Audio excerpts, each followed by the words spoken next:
afternoon, everyone. I hope you enjoyed your lunch. Please take your seats.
Good afternoon, everyone. We have our quorum.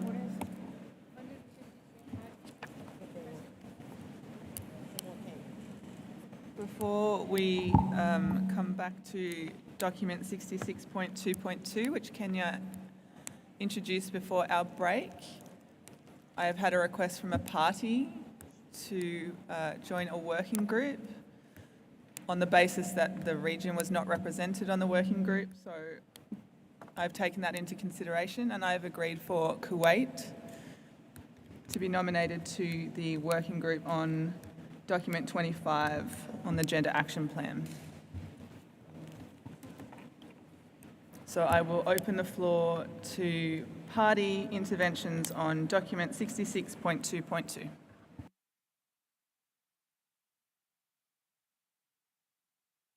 South Africa, you have the floor. Thank you, Madam Chair. South Africa welcomes the proposal by Kenya. However, South Africa believes that an important discussion like this should involve all African elephant range states. We believe that Kenya is keen to consult South Africa and other African range states who were not consulted on document 66.2.2. South Africa supports, in principle, the idea of providing funding to support conservation efforts in African elephant range states. However, South Africa feels that the conditions that accompany such a fund should not be cumbersome. We are of the view that all African range states are part of the African Elephant Fund, which does not contain any conditions that exclude any member from participating in the fund. The fund is governed by all range states, and thus the voice of all range states is heard. We suggest supplementing this fund and use the fund to support African range states. In relation to INFDOC 84, South Africa participated in a recent workshop organized by the Secretariat in Nairobi on innovative finance mechanisms to improve sustainable finance for elephant conservation. South Africa strongly supports the development of these finance mechanisms. In fact, South Africa is the recipient of the World Bank Rhino Conservation Bond, the first green bond of its kind in the world. However, we note the challenge with scaling these initiatives, including the conditions for setting up these funding instruments. Because of this, it will take long to develop these instruments. This is why we propose using the African Elephant Fund to support elephant conservation while we develop these other mechanisms for sustainable finance of elephant conservation. South Africa thus do not support document 66.2.2. Instead, South Africa would like to suggest that the revised document that allow for extensive consultation with and agreement by all range states be submitted to CoP20 for consideration. Thank you, Chair. Thank you, South Africa. I see Niger. Niger, you have the floor. Merci beaucoup, Madame la Présidente. Le Niger, après avoir analysé le document présenté par le Kenya, le Niger supporte la proposition telle présentée par le Kenya. Je vous remercie. Thank you, Niger. Botswana, you have the floor. Thank you, Chair. Botswana would wish to remind the meeting that in 2010, at the 14th meeting of the Conference of Parties, parties adopted Resolution COM 16.9 on the African Elephant Action Plan and the African Elephant Fund, which was established in order to provide resources to implement the African Elephant Action Plan. To date, the fund has not received the support initially envisaged, but we firmly believe that the establishment of another fund would be an unnecessary duplication and serve to undermine the African Elephant Fund. We are also not in support of criteria which compel range states to destroy ivory stockpiles in order to access funds for elephant conservation and management. We are unable to support the proposal as put forth in document 66.2.2. We would, however, be willing to work with interested parties to consider innovative funding mechanisms to generate much-needed funds to support elephant conservation and management. We are amenable to accepting the amended decisions as proposed by the Secretariat. Thank you. Thank you, Botswana. Gabon, you have the floor. Merci Madame la Présidente. Le Gabon apporte son soutien au document COP19 DOC 66.2.2. En effet, le Gabon accueille aujourd'hui une population de 95 000 éléphants, soit plus de 60% de l'effectif actuel des éléphants de forêt. En 2012, le Gabon était le premier pays d'Afrique centrale à détruire son stock d'ivoire. Puis le Gabon s'est engagé sur la scène internationale à soustraire l'ivoire de toute utilisation commerciale. En effet, l'existence de stocks d'ivoire entretient la demande en envoyant le signal d'une valeur potentielle future. En outre, le maintien de stocks d'ivoire dont le volume est appelé à augmenter d'année en année, alimenté par les saisies, les morts naturelles ou liées à la gestion, entraîne des coûts très importants et des problèmes de sécurité préoccupants. Plusieurs rapports et études scientifiques ont indiqué la présence d'ivoire issue des stocks gouvernementaux dans les saisies internationales. L'existence de ces stocks est donc une menace pour la conservation des éléphants. Reconnaissant les coûts importants de la conservation, le Gabon défend l'idée selon laquelle les pays africains doivent recevoir des compensations pour leurs efforts de conservation, dont les bénéfices pour le monde entier ont été largement démontrés. En particulier, les forêts d'Afrique centrale jouent un rôle majeur dans la lutte contre le réchauffement climatique au niveau global. Les éléphants de forêt, en tant que jardiniers de cette forêt, sont indispensables au maintien de leur structure et ont ainsi un rôle crucial dans la séquestration du carbone par les forêts. La survie des éléphants est indispensable pour l'avenir du monde. Par conséquent, nous soutenons les décisions proposées au paragraphe 24 du document COP19 DOC 66.2.2. Je vous remercie. Thank you. Gabon, Tanzania, you have the floor.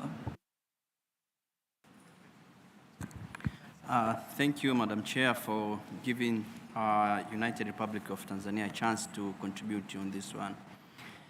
The proposal submitted by Kenya intended to establish a fund for voluntary disposal of the ivory stockpile, which, in our opinion, we find is like selling the ivory in that manner. Tanzania aligns itself with Botswana. We are quite sure that the African Elephant Fund that has been established has continued to provide the needed resources to conserve elephants. However, the fund has received less support as it was intended. It is not very clear why the fund has received less support from the potential donor and how the proposed fund by Kenya is going to be different. Therefore, Tanzania encouraged donors to contribute funds through African Elephant Fund because the criteria and the existing framework of this fund will meet the need of the African elephant range state. Kenya's proposal of the criteria of ivory stockpile destruction are unacceptable. Therefore, Tanzania does not support this proposal. I submit. Thank you, Tanzania. United States of America. Thank you, Madam Chair. Since the 17th meeting of the Conference of the Parties, 6 African elephant species proposals have been submitted for consideration by the parties. Every one of these proposals failed to achieve the 2/3 majority vote required for adoption, and therefore all of the proposals were rejected by the parties. Even here at the CoP19, 2 competing African elephant proposals have been submitted that will be considered by the parties later this meeting. If the outcome of both African elephant proposals follow past experience, it would appear that CITES has reached a stalemate, an ivory dilemma.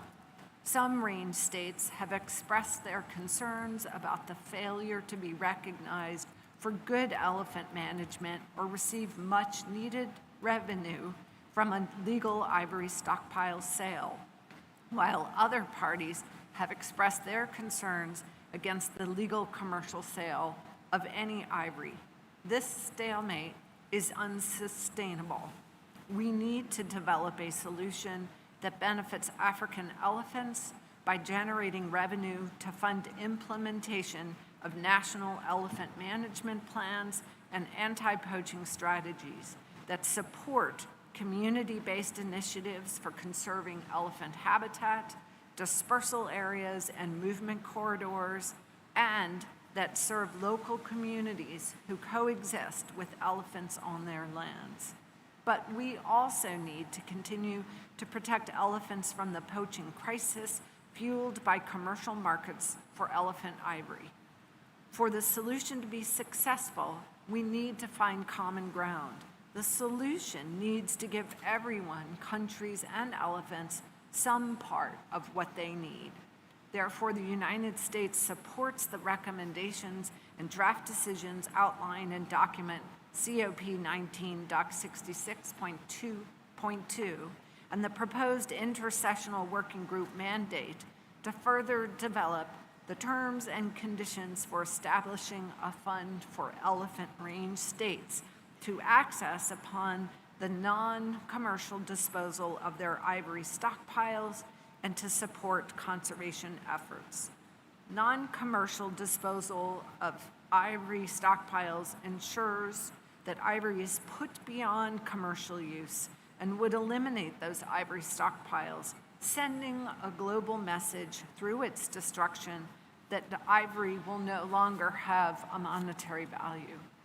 The United States does not support the draft decisions recommended by the Secretariat, as these are issues that can be discussed within the margins of the intersessional working group proposed in the document. However, should the Secretariat's draft decision... United States, you're over 3 minutes, so I'm just going to give you a warning if you wouldn't mind wrapping up. Thank you. Thank you very much. The United States believes the concept proposed by Kenya has great merit, and the technical details and mechanisms require thoughtful discussion and input from African elephant range countries. We urge all parties to support this document and demonstrate to the world that the only value ivory holds is the living elephant. Thank you, Madam Chair. Thank you, United States. I'm going to close the list of parties that I have now because I've got a good number of parties and I'd like to hear from these parties and then have a think about where we are. So I will take Switzerland. You have the floor. Thank you, Madam Chair. Switzerland supports in general the recommendation on this document because we are convinced that we need new solutions, new proposals, and that might be one of them to become or to get some better outcomes in the future. So I think there is still some work to do, but in general, it's a good document and we support the recommendations. Thank you. Thank you, Switzerland. United Kingdom, you have the floor. Thank you, Chair. We would like to thank Kenya for bringing forward this important proposal. Finding innovative solutions for sustainable nature financing is absolutely critical if we're to successfully reverse biodiversity loss, something that will rightly feature prominently in discussions at the forthcoming CBD CoP15. The UK remains of the view that any resumption of commercial trade in ivory risks stimulating demand, which would quickly outstrip supply, ultimately incentivising poaching and driving further declines in elephant populations. However, we do acknowledge the financial burden that management of stockpiles places on parties, and, as such, we are keen to see solutions coming forward that support range states in conserving elephants, protecting livelihoods, and supporting those communities that live alongside large wild animals. We therefore consider that this proposal warrants further discussion and expansion. It should be considered alongside other options for sustainable finance and extend more widely than just ivory. Further, it is important that funding under any model is not directly linked to the quantity of ivory being disposed of, to avoid unintended consequences, including incentivising the harvesting of ivory.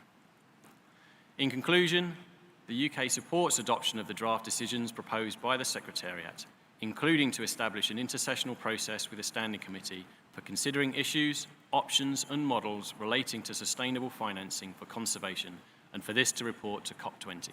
Thank you, Chair. Thank you, United Kingdom. Japan, you have the floor.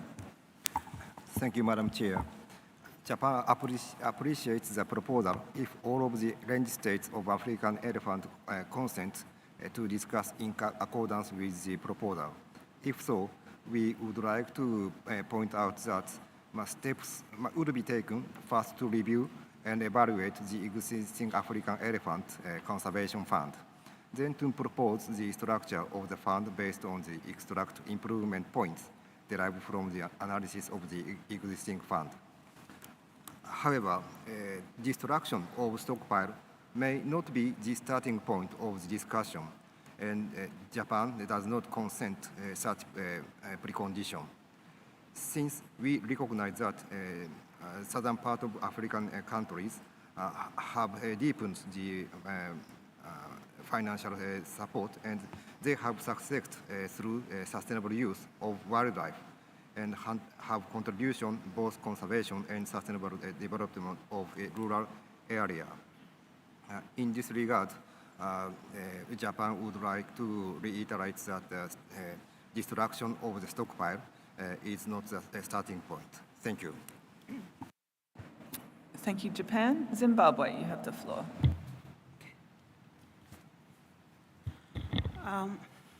Madam Chair, we appreciate Kenya's proposal, but we are opposed to it for the following reasons. There is the African Elephant Fund. Hence, creation of another fund may create unnecessary duplication and overlaps. We suggest the issue be deferred and proceed by the way of dialogue to allow further consultations amongst the African elephant range states. We, however, support recommendations of the Secretariat. I submit. Thank you, Zimbabwe. Mali, you have the floor. Merci bien, Madame la Présidente. Madame la Présidente, je prends la parole pour vous dire que créer un fonds accessible aux États de l'aide de répartition pour l'élimination non commerciale des stocks d'ivoire est une préoccupation de mon pays. À cet effet, le document qui a été préparé et présenté par le Kenya, nous le soutenons très bien. Mais du coup, je vais vous dire, Madame, la suivante. L'existence de stocks et les appels périodiques à la vente ou au rachat peut naître l'espoir d'une reprise du commerce mondial de l'ivoire, ce qui alimente davantage la demande commerciale et risque de perpétuer le commerce illégal et le braconnage. Au fait, Madame, comme vous le savez, un fonds est un fonds. Et puisqu'ici, l'idée du Kenya, c'est de faire venir tous les États de l'aide de répartition dans ce système-là, afin que, avec ce fonds, des reconstitutions périodiques du capital périodique pourraient être offertes des ressources beaucoup plus importantes que les ventes d'ivoire renouvelées. Donc, à cet effet, sur une base plus prévisible et permanente, et réduire considérablement les risques pour les éléphants. Donc, à cet effet, nous prenons en charge, mon pays adhère alors à l'intervention qui a été faite par le Niger, les États-Unis, la Suisse, pour dire que nous sommes de mèche avec le Kenya. Merci bien, Madame la Présidente. Thank you, Mali. Togo, you have the floor.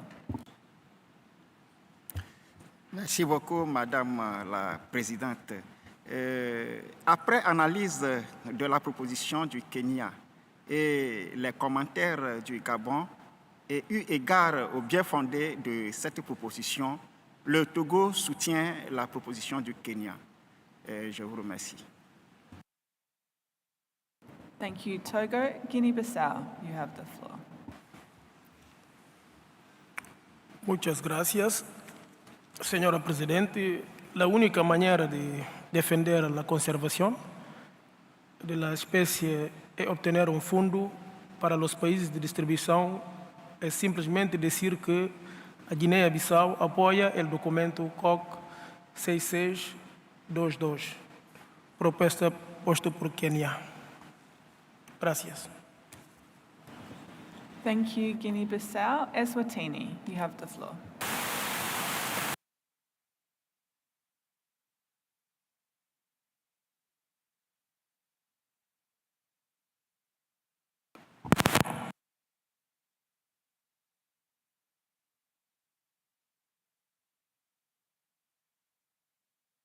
Eswatini, if you could press your speaking button once more, the technicians will give you the floor.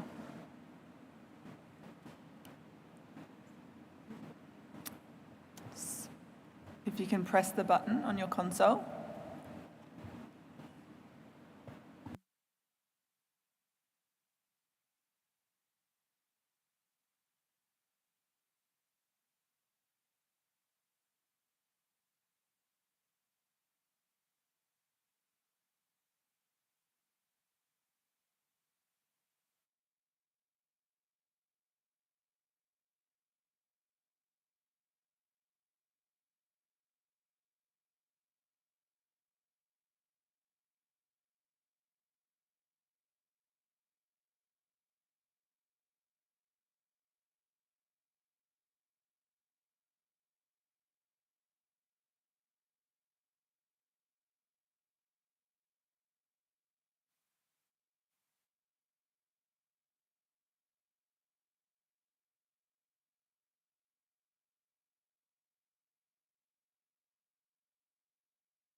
Thank you, technicians. Eswatini. Thank you, Chair. The Kingdom of Eswatini is aligning itself with the previous speakers, which is Botswana, Tanzania, South Africa, and Zimbabwe. So therefore, we strongly do not support the proposal by Kenya. Thank you. Thank you, Eswatini. Ethiopia. Thank you, Madam Chair. Ethiopia is one of the countries who disposed its ivory stockpile of 6.1 ton in the year 2015. Therefore, Madam Chair, in order to ensure the sustainable conservation of this species, Ethiopia supports the proposal of document 66.2.2 as submitted by Kenya. Thank you. Thank you, Ethiopia. My final speaker is India. India, you have the floor. Thank you, Madam Chair. We appreciate the efforts made by Kenya for bringing forth this innovative idea for funding elephant conservation through non-commercial disposal of government-held ivory stockpiles. We fully agree that the conservation should not lead conflicts and people supporting conservation should be suitably compensated. Therefore, India feels aligned and agreed with the views of Secretariat given in para 19.AA and 19.BB in CoP19 Doc 62.22, which creates an opportunity for further discussion and ideation on this issue. Thank you, Madam Chair. Thank you, India. That ends my party list. I would like to take some observers. Observers, you have the floor. No. I now have parties requesting the floor. European Union. Thank you, Madam Chair. The EU and its member states appreciate the proposal and fully recognizes the need for resources for the management of African elephant populations and to assist range states in living together with these animals. Although the EU does not think a resumption of ivory trade is in order, we feel this proposal is looking at the issue of sustainable financing in a too narrow way. We think there is a need for a broader discussion on this, and we therefore support the recommendations as proposed by the CITES Secretariat. Thank you. Thank you, EU. I will take the few parties on my list, but I will close my party list. So I have Zambia followed by China. Thank you, Madam Chair. Zambia is in line with the other states, Zimbabwe, Botswana, in rejecting this proposal. Thank you. Thank you, Zambia. China. Thank you, Madam Chair. It is a complex issue. On one hand, it is fully understood that the conservation fund is badly needed, especially in the Build Back Better period after COVID-19. China attended CITES roundtable on sustainable wildlife finance, African elephant conservation in the end of last month. On the other hand, as China has expressed in Doc 66.2.1, destroy is not the only way to dispose ivory, let alone the only way to obtain funds. Although we cannot stop ivory from naturally occurring, the stockpile held by the range states government is limited. It means that the mode proposed in this document is unsustainable. In general, China supports a continuous search for funding mechanism as proposed by the Secretariat. Thank you, Madam Chair. Thank you. China, Guinea. Merci, Madame, une fois encore. Je crois que la proposition faite par le Kenya, la Guinée, vraiment s'aligne sur ça. En ce sens que ce fonds est indispensable, pour ne pas dire nécessaire, car ce fonds permettra de garantir la compréhension de la lutte contre la criminalité organisée, son ampleur, sa portée, afin de combattre efficacement et de façon adaptée. Et également, ce fonds apportera la connaissance sur le fonctionnement des réseaux criminels, les modes opératoires, l'identification et l'analyse d'approvisionnement illégal. Donc tous ces phénomènes ne peuvent être effectifs que lorsque il y a un fonds nécessaire disponible. Je vous remercie. Donc la Guinée s'aligne derrière le Kenya. And my final party is Namibia. You have the floor. Yes, thank you, Chair, for the floor. Namibia aligns itself with comments expressed by Botswana, Zimbabwe, and other range states. Therefore, Namibia does not support the proposal. I thank you, Chair. Thank you, Namibia. I will take David Shepherd Wildlife Foundation, followed by Suko SA, followed by Amber Selly. I would ask our observers to please keep your interventions as brief as possible. Thank you. Thank you, Madam Chair. I'm making this intervention on behalf of David Shepherd Wildlife Foundation, Centre for Biological Diversity, and Fondation Franz Weber. We welcome this proposal from Kenya, which could provide a permanent solution to the problem posed by ivory stockpiles. In 2020, over 620 tons of stockpiled ivory was declared by 17 parties. But with 44 parties believed to have undeclared ivory stocks, the amount of ivory stockpiled globally is certainly far higher. This global stockpile is increasing daily and leaking into trade. The only workable solution is destruction. As Kenya noted, we need to scale up financing for elephant conservation. It is essential to ensure that practices that detract from conservation, like the maintenance and security of ivory stockpiles, are replaced with conservation-positive actions. The continued maintenance of growing ivory stockpiles sends a dangerous signal that ivory trade might resume. Destruction of those stockpiles in return for finance to support conservation efforts based on needs could provide a way forward, both for elephants and for people who coexist with them.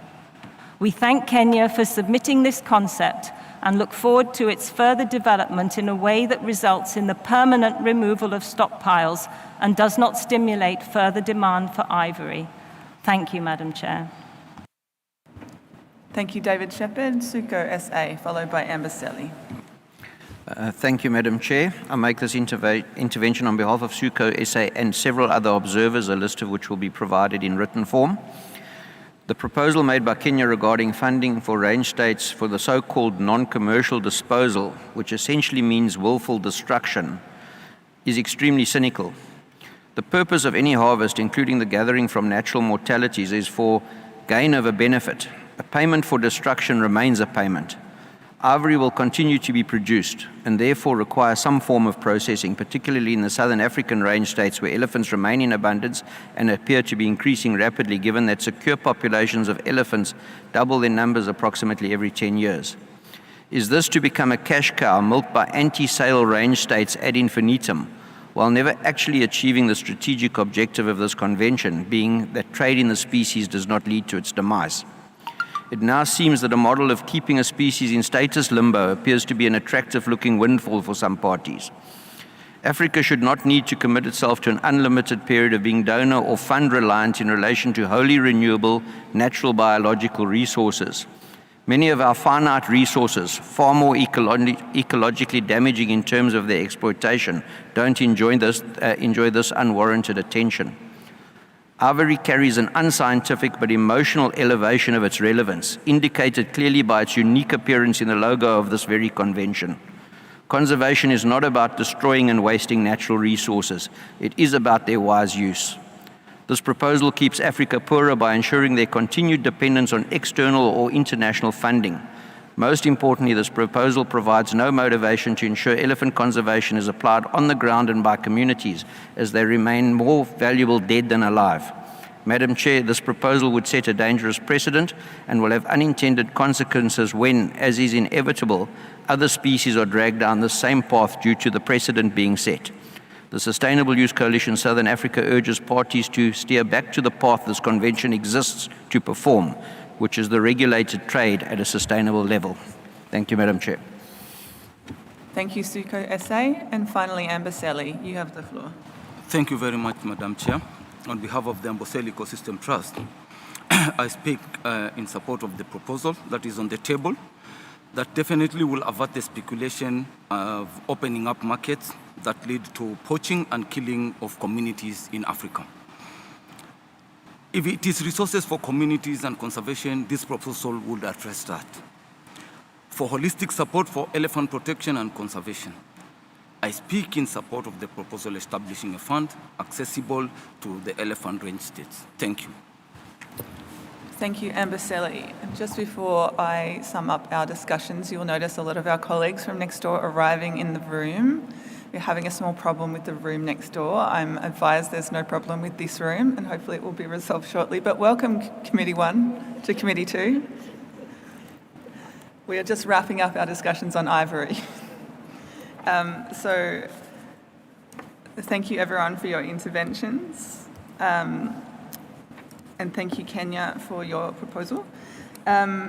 What I'm hearing is that there are a number of parties opposed to the adoption of the document.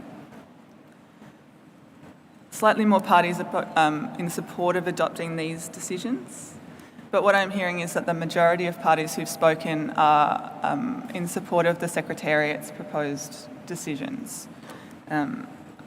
So I would like to, I'm turning to Kenya here as the proponent to see their views on the Secretariat's proposed decisions as a way forward. Kenya, would you like to comment?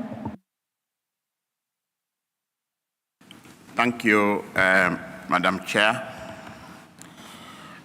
Madam Chair, Kenya's proposal was to have an intersessional working group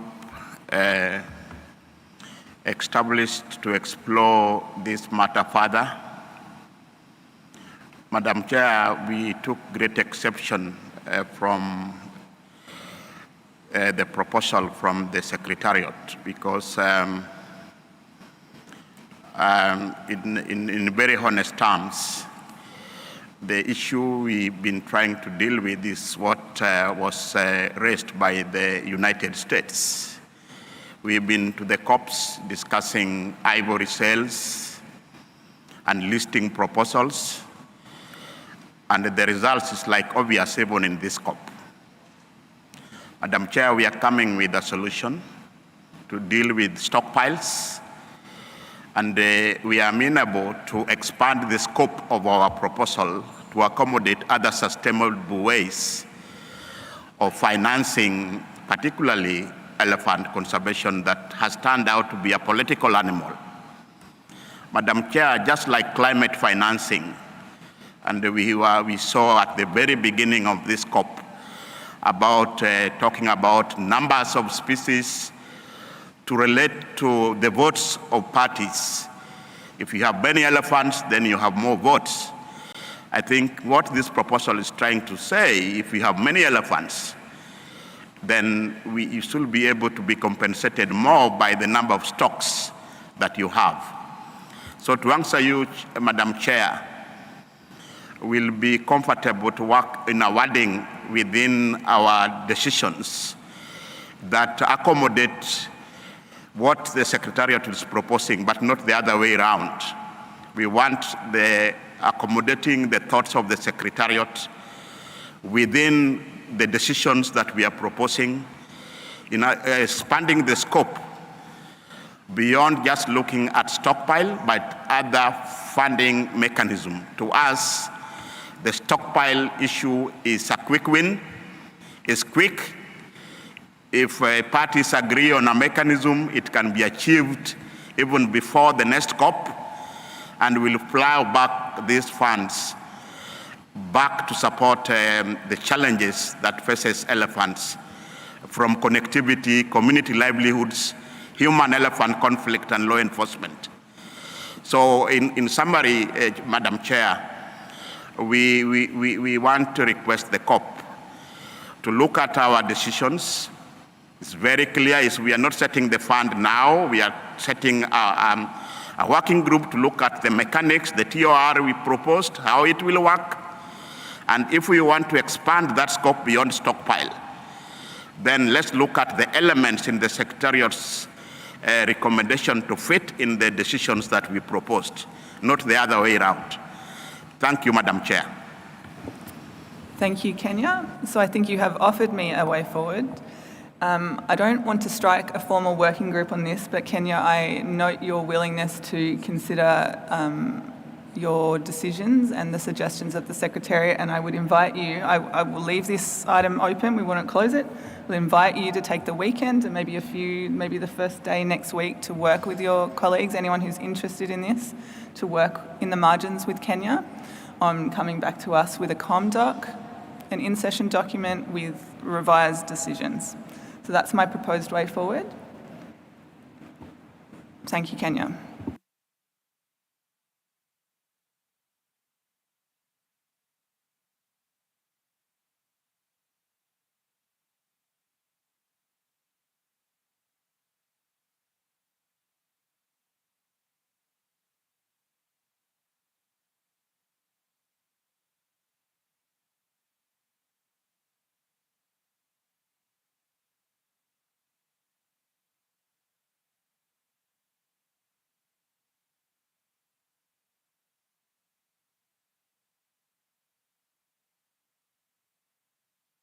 Secretariat, you have the floor. Thank you, Chair. So we understand that in Committee 1 there was a strong diesel smell or gas smell, and that's why the room has been evacuated for the moment as a precautionary measure. So we would like to ask you that if you smell something like a gas smell or diesel or fuel smell, please alert the Chair. Because on the podium we're not smelling anything, but if anyone smells something, please let us know. Thank you. There.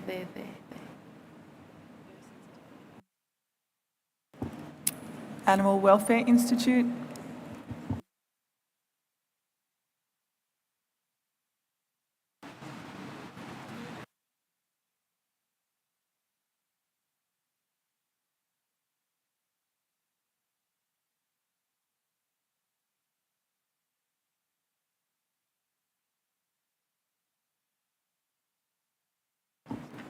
Don't see anybody requesting. David Shepherd, Wildlife Foundation.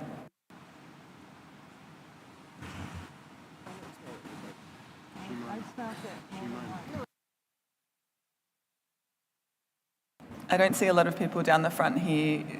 No, everyone all right? Everyone's happy and healthy down the front here? Okay, we will keep an eye on the situation. So I would like to move on to COP19 Document 28.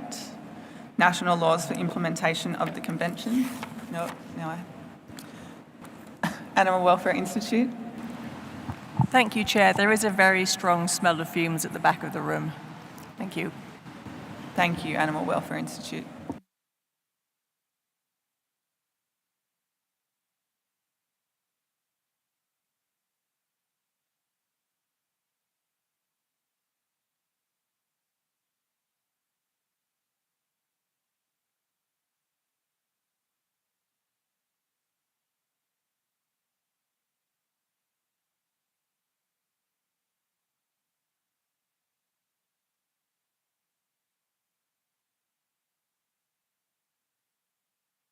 Mali.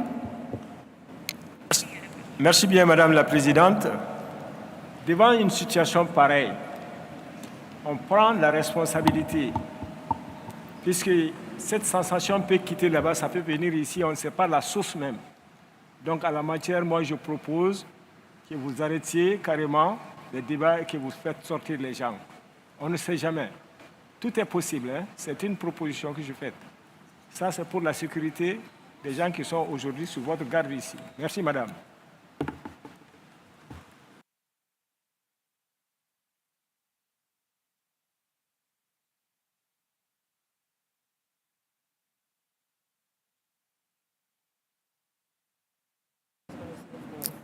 We are just having security, the Secretariat and the Convention Centre staff checking for us.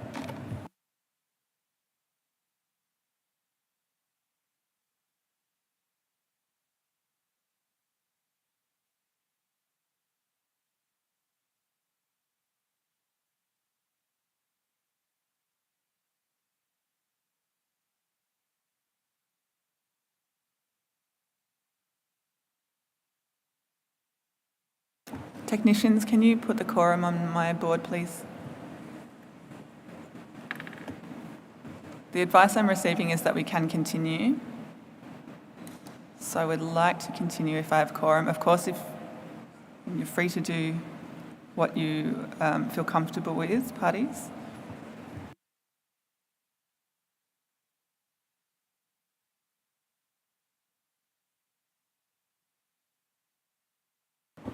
Since we are still well in quorum, I would like to continue. Mauritania.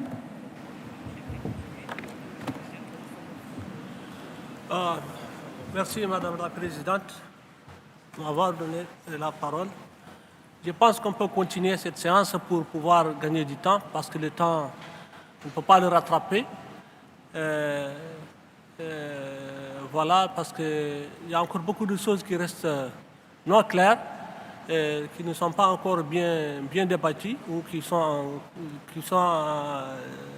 en voie d'être débattues pour trouver une solution. Je vais ajouter un peu. Conformément à la réglementation intérieure des CITES et conformément à la vision, je dirais, des CITES, la conservation, je pense qu'elle est très importante. Donc, il ne faut pas qu'on perde de vue. Les espèces animales qui sont menacées méritent d'être conservées. Donc, la proposition des auteurs mérite d'être soutenue vraiment auprès même de tous les partis. Je vous remercie. Thank you, Mauritania. Yes, I think I'm aware of how much I don't want to lose any time if we don't have to. The advice from UN Security is that we do not need to evacuate this room, so I will continue based on their advice. That's their role here at the meeting. So I would like to turn to CoP19 Document 28, National Laws for the Implementation of the Convention. This document has been prepared by the Secretariat, so I'll invite the Secretariat to introduce it. Secretariat, you have the floor. Thank you, Chair. This year marks the 30th anniversary of the National Legislation Project, which was established at COP8 in Kyoto in 1992. The Secretariat will host a side event to celebrate this anniversary on Tuesday, November 22nd, starting at 12:15 p.m. You are, of course, all warmly invited to attend. To date, 108 parties have legislation placed in Category 1 under the NLP, and 72 parties have legislation placed in Category 2 or 3, meaning that the legislation of these parties does not yet meet the minimum requirements of the Convention. Since COP18, the legislation of 4 additional parties has been placed in Category 1, along with the legislation of 5 territories.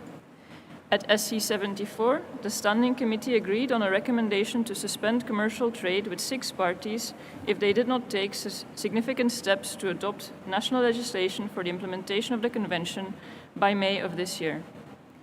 With the exception of São Tomé and Príncipe, all parties responded to the Secretariat and took significant action within the deadline.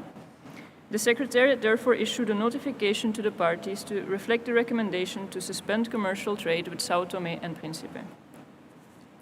At SC74, the Standing Committee also requested the Secretariat to send a formal warning to parties that had not reported any legislative progress for more than 3 years. 10 parties were concerned and were requested to report to the Secretariat on progress made in national legislation by the 1st of September of this year. Most of them have sent updates to the Secretariat.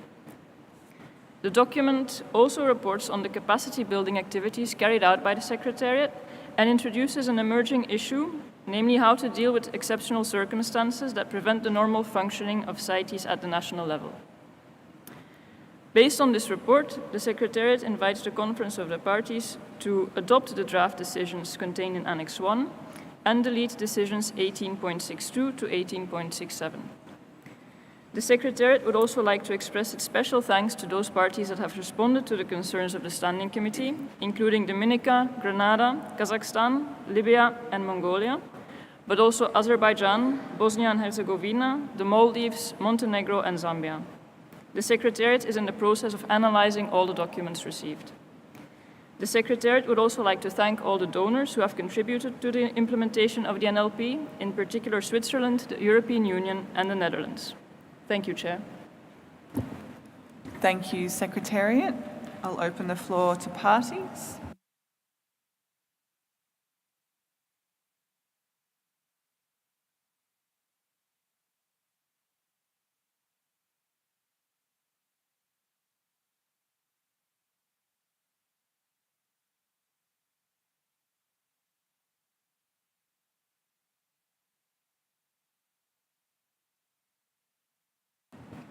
Maldives, you have the floor.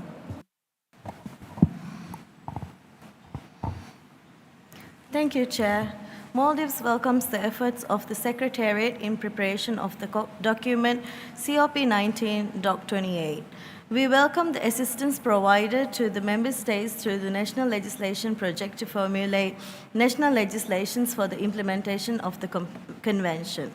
We note that Maldives, previously placed on Table 2, recently exceeded parties of the document status of the legislative progress for the implementation of the Convention has been included in Table 1 as Maldives exceeded the Convention 8 years ago, and our legislation is placed in Category 3 pending the adoption of CITES implementing legislation.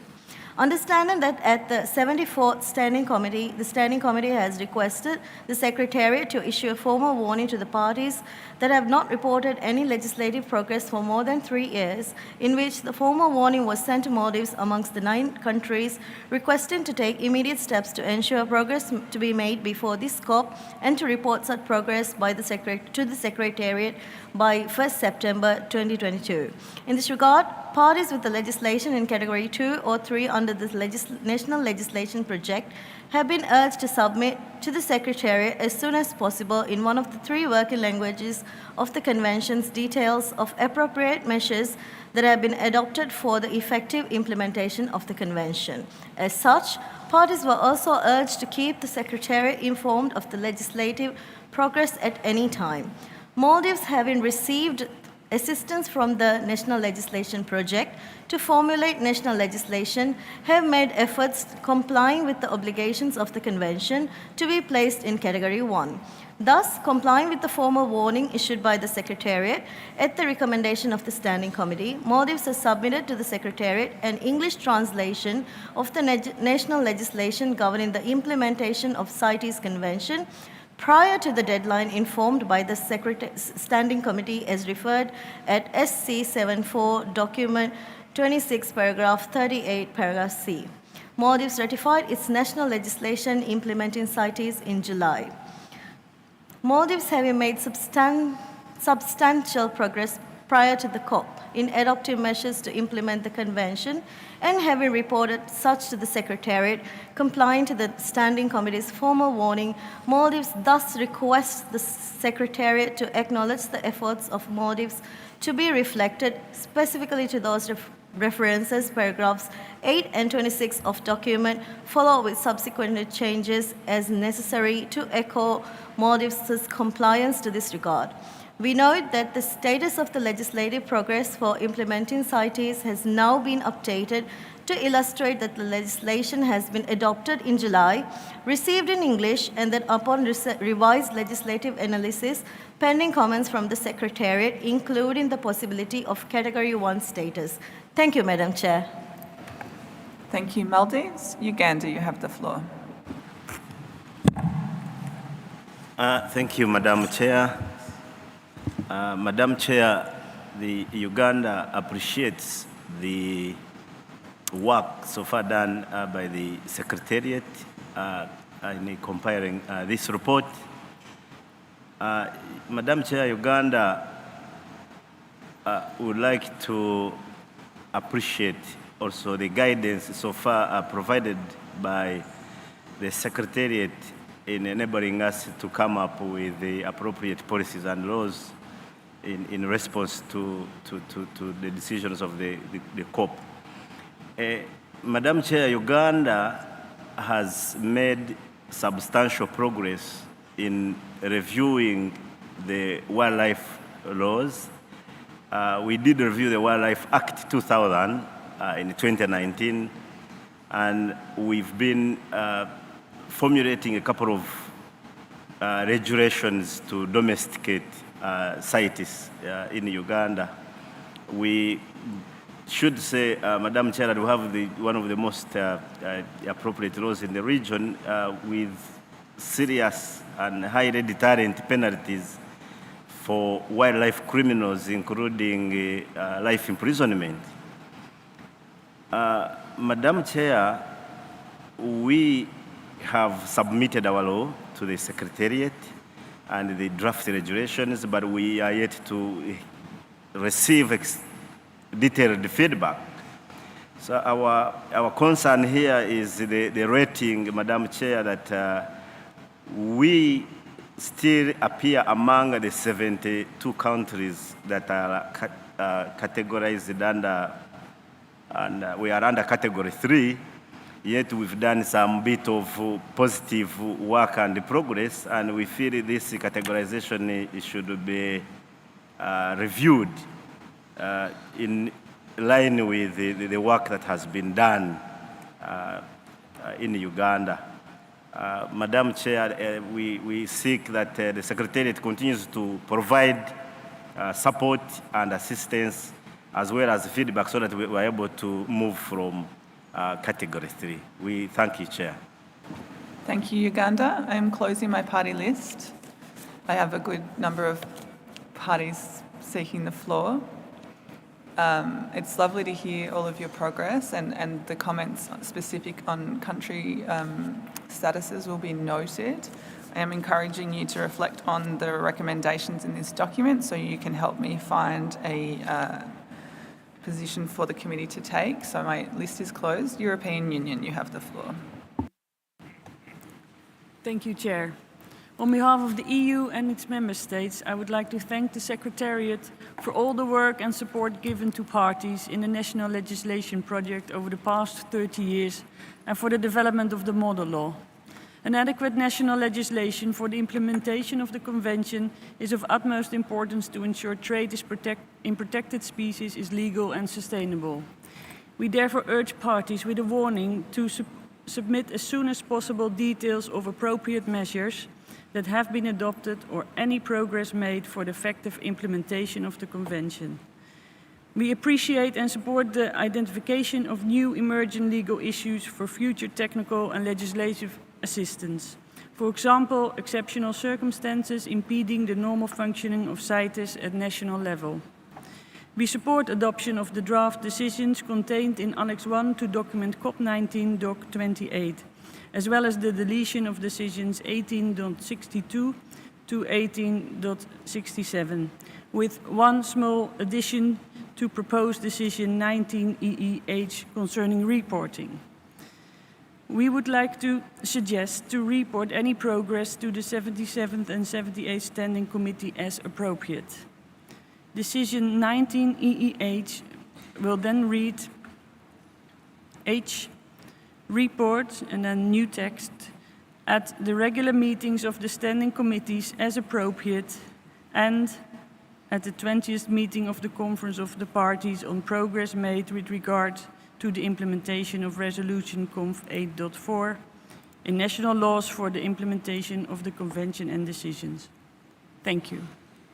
Thank you, European Union. We have that edit. India, you have the floor. Thank you, Madam Chair. India has a very long history of wildlife conservation, and the Wildlife Protection Act 1972 was enacted before the text of CITES was adopted. Over the course of time, the Act has been amended to keep pace with the time and requirements, and today it is one of the strictest wildlife protection legislation covering all aspects of wildlife conservation, such as trade, hunting, possession, transport of wildlife, including strict punishment provisions. This year marks the 50th anniversary of its enactment, and the Act has played a crucial role in wildlife conservation success of India. Since the last conference, the Government of India has taken forward the task of incorporating CITES provisions into the national legislation in line with the obligations under the Convention. India would like to apprise the parties that on 2nd August of 2022, the Wildlife Protection Amendment Bill 2022 has been passed by the Lok Sabha, and it is under the consideration in Rajya Sabha, which is the India's upper house of the Parliament.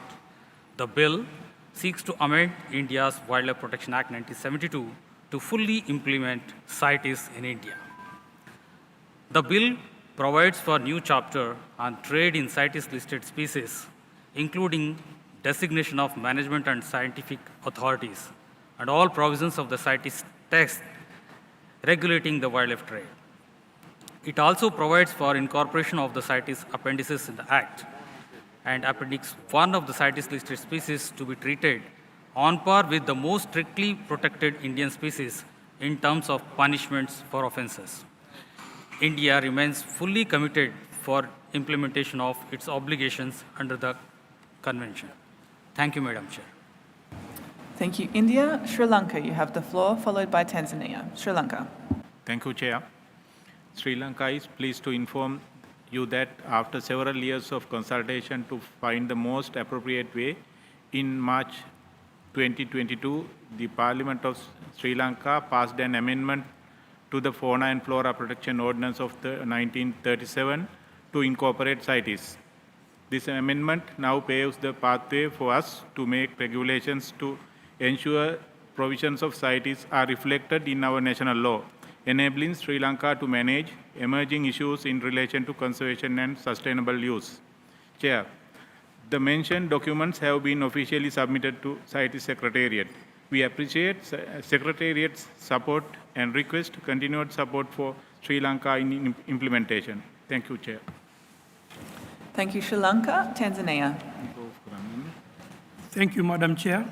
The United Republic of Tanzania commends the Secretariat for preparation of COP19, DOC 2018. However, the United Republic of Tanzania is very much concerned about the time that has taken to assess its legislation so that it qualifies and gets uplifted to Category 1 from the current status of Category 2. Madam Chair, Tanzania is among the 19 countries identified as requiring the attention of the Standing Committee as a priority under the National Legislation Project, NLP. While under this status, the United Republic of Tanzania has progressively undertaken several measures to ensure that its legislation qualifies for Category 1 status.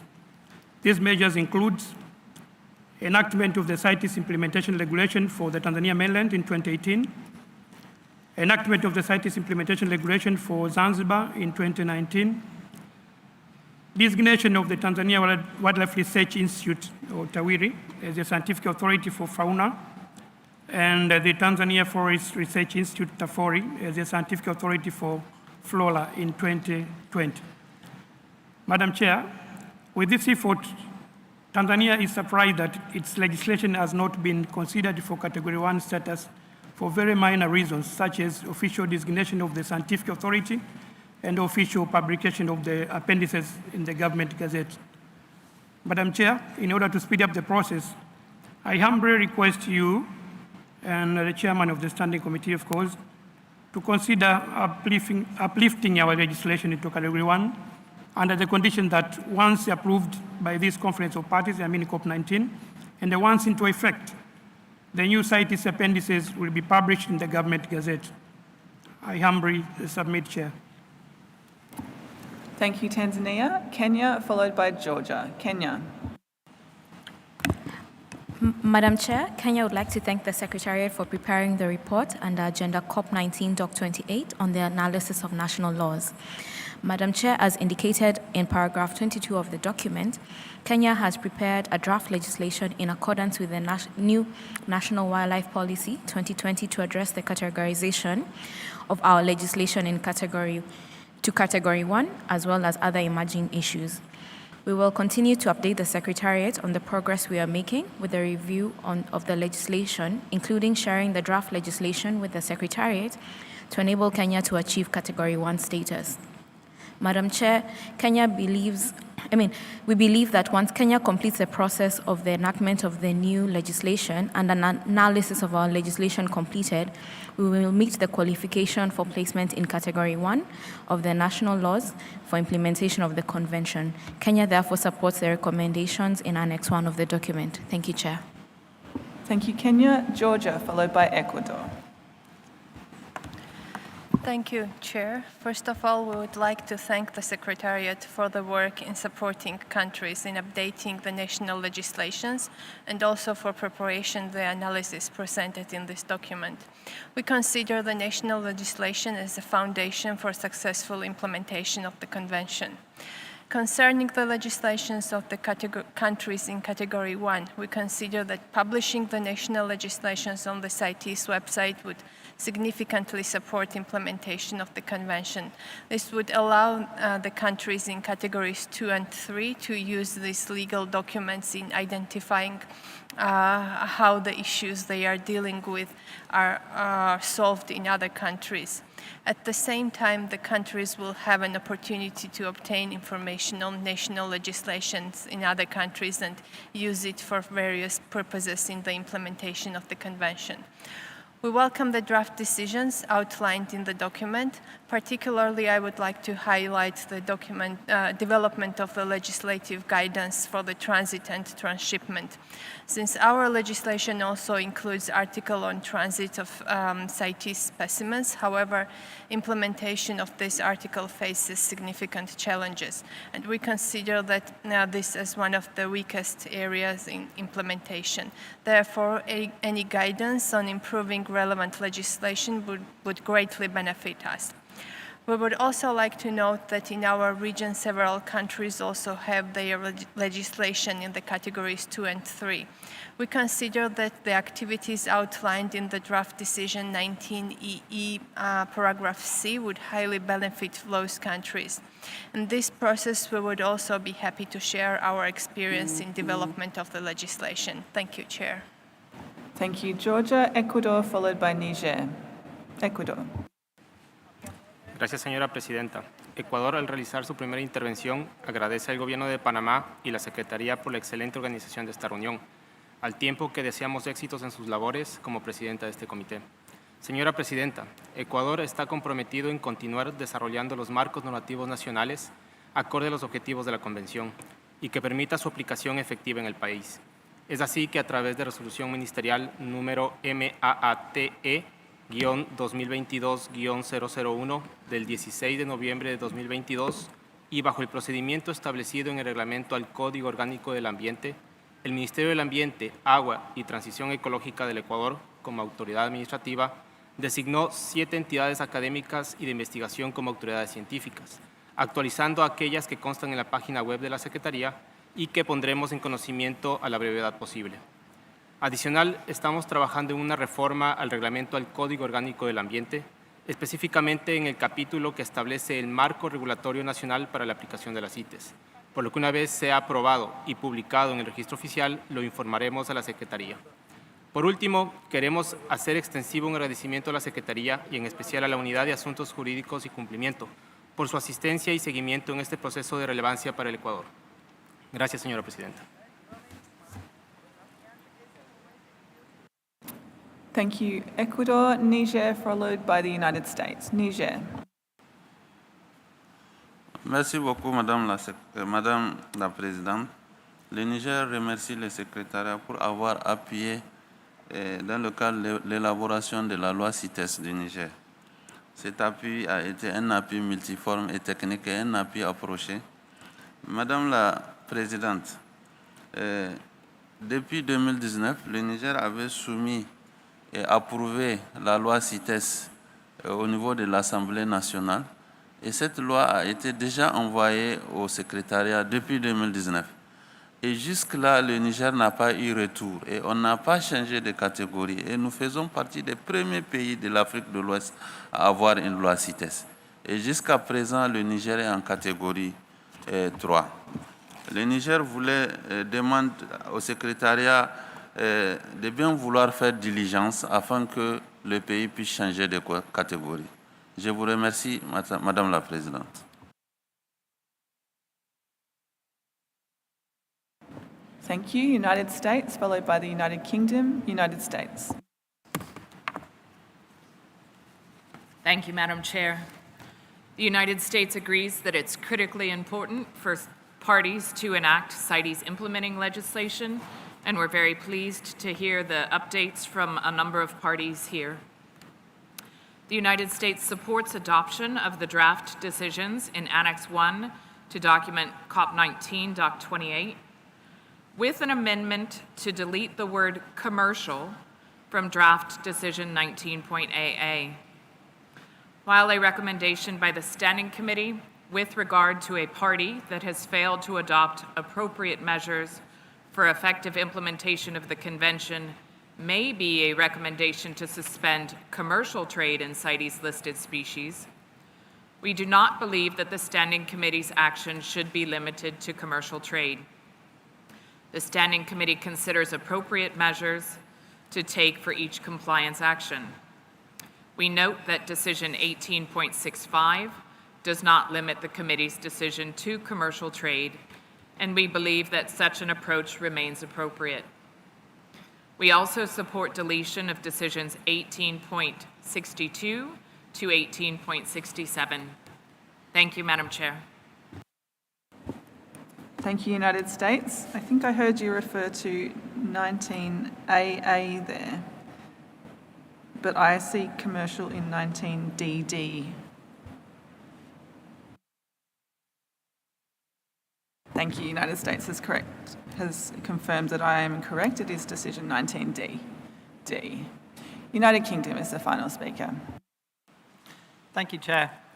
The United Kingdom would like to thank the Secretariat for its report on parties' progress implementing ResConf 8.4 and decisions 1862 to 1867, and for the guidance and support the Secretariat has provided parties to help bring their legislation into compliance with the Convention. We support the adoption of the draft decisions in Annex 1 of Document 28 and the deletion of decisions 1862 to 1867 with some changes. The development of exceptional circumstances guidance proposed in draft decision 19EE, paragraph E, looks to have merit. However, the suggestion in paragraph 49 of Doc 28 that the functions of a party's management authority could be delegated to the Secretariat would appear to raise a range of complex questions. So the UK would suggest that effort is focused on exploring other options. In terms of text changes, we propose that paragraph E of decision 19EE is amended to include a requirement for the Secretariat to submit recommendations to the Standing Committee for consideration. So the change itself would be striking recommend and substituting that with submit its recommendations to the Standing Committee for consideration, including. So that part of the decision reads, proper functioning of CITES at the national level and submit its recommendations to the Standing Committee for consideration, including, as appropriate, possible amendments. Thank you. Thank you, United Kingdom. We have that. I will take one or two observers with brief interventions if there's interest in speaking on this matter.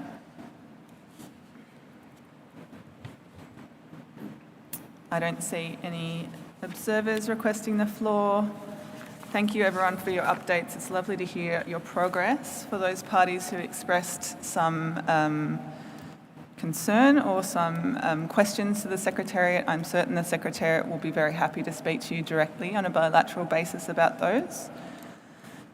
So to sum up, because I think we are in a position to do that, I have heard support for the draft decisions in CoP19 Document 28 Annex 1 with the amendment proposed by the European Union to 19EE paragraph H, which would have the Secretariat report at the regular meetings of the standing committees as well as at the 20th meeting of the Conference of the Parties. I have heard an amendment from the United States to 19DD to strike the term commercial from the first line. And I have heard an amendment just now from the United Kingdom to, in decision 19EE, paragraph E, to strike recommend from the third line and instead insert submit its recommendations to the Standing Committee for consideration, including. And so with that, I think that we can agree the draft decisions contained in Annex 1 to the present document as amended. And I think we can agree to delete decisions 18.62 to 18.67.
Thank you, everyone. I think we'll move on.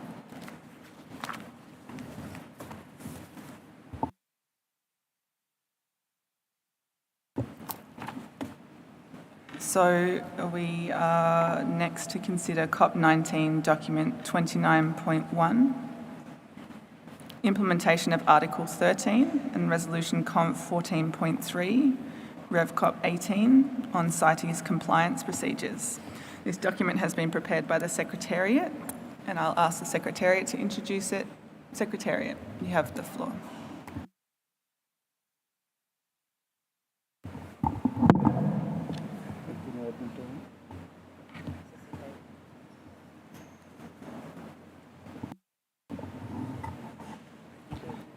Muchas gracias, señora Presidente. El documento COP19, DOC 29.1, ha sido preparado por la Secretaría y debe leerse conjuntamente con el documento COP19, DOC 30, sobre el programa de asistencia para el cumplimiento. El presente documento 29.1 informa sobre las actividades de la Secretaría sobre la aplicación del artículo 13 y la resolución 14.3 Rev COP 18 sobre procedimientos para el cumplimiento de las CITES. La Secretaría ha hecho el mayor esfuerzo posible para cumplir con el mandato y las instrucciones dadas por el Comité Permanente dentro de sus límites o quizás más allá, y con nuestros muy limitados recursos para monitorear el cumplimiento y asistir a las partes. Es importante recordar que el enfoque de las CITES en relación con las cuestiones de cumplimiento es de apoyo y no antagónico, con el objetivo de garantizar el cumplimiento a largo plazo. En la 74ª reunión del Comité Permanente, la Secretaría informó al Comité sobre los detalles de algunos posibles casos de cumplimientos. En este documento, la Secretaría informa sobre los progresos realizados en la aplicación de las recomendaciones formuladas por el Comité Permanente en estos casos. La Secretaría desea expresar su agradecimiento a las autoridades y a los operadores de las CITES en estos países por su cálida hospitalidad y la gran cantidad de información proporcionada durante sus visitas a las diferentes instituciones e instalaciones. El informe de fondo, incluidas las conclusiones y los resultados, se presentará en documentos separados a la 77ª reunión del Comité Permanente una vez que se haya analizado adecuadamente toda la información proporcionada y se hayan completado todas las misiones técnicas encomendadas por el Comité Permanente. La Secretaría ha completado misiones técnicas a Vietnam, al Reino Unido, a la Unión Europea, con visitas a Alemania y España, misiones técnicas a China y a Camerún serán realizadas después de la COP19 por razones relacionadas a la pandemia COP19 y por cuestiones de limitaciones de recursos, al igual que las misiones encargadas a la Secretaría de conducir misiones de verificación a Bangladesh y Ecuador.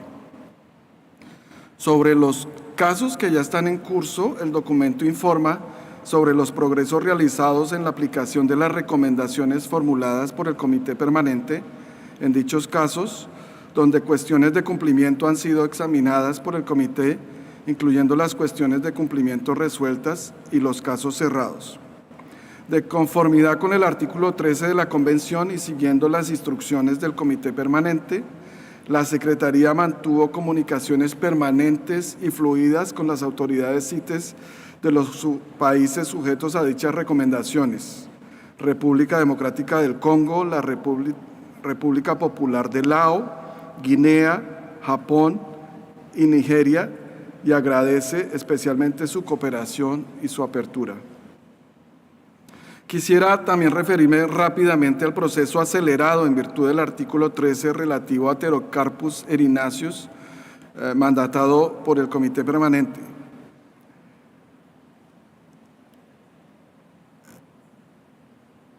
En fecha anterior se ha publicado un cupo voluntario de exportación nulo para el comercio de especímenes de Pterocarpus erinaceus para Benín, Burkina Faso, Costa de Marfil, Ghana, Níger, Senegal y Sierra Leona, a solicitud de dichas partes, y en la notificación número 2022-045 se establece que el procedimiento de cumplimiento acelerado, en virtud del artículo 13,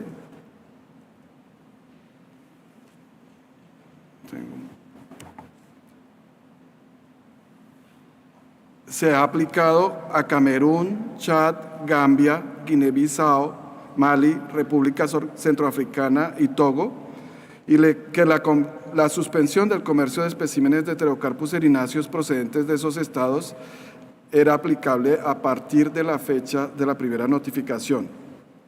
Esta recomendación debe mantenerse en vigor hasta que las partes cumplan con las condiciones relacionadas con los procesos de dictamen de extracción no perjudicial y el dictamen de adquisición legal mencionadas en el documento.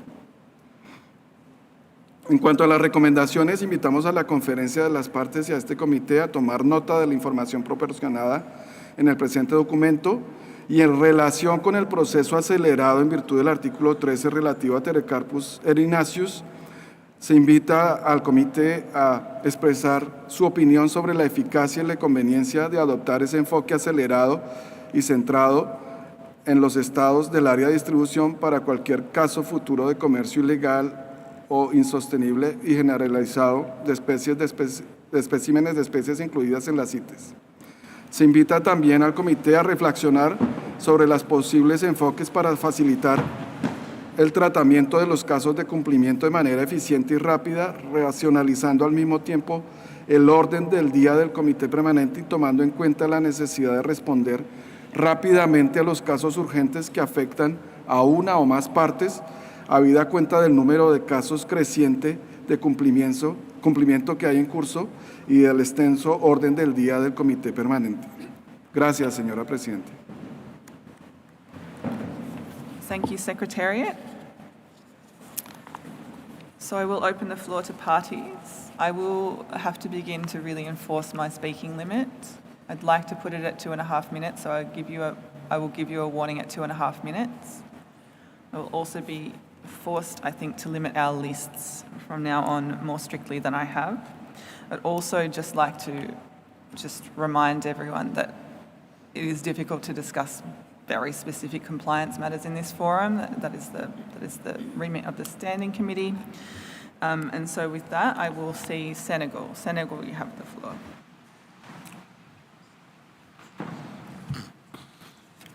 Merci Madame la Présidente.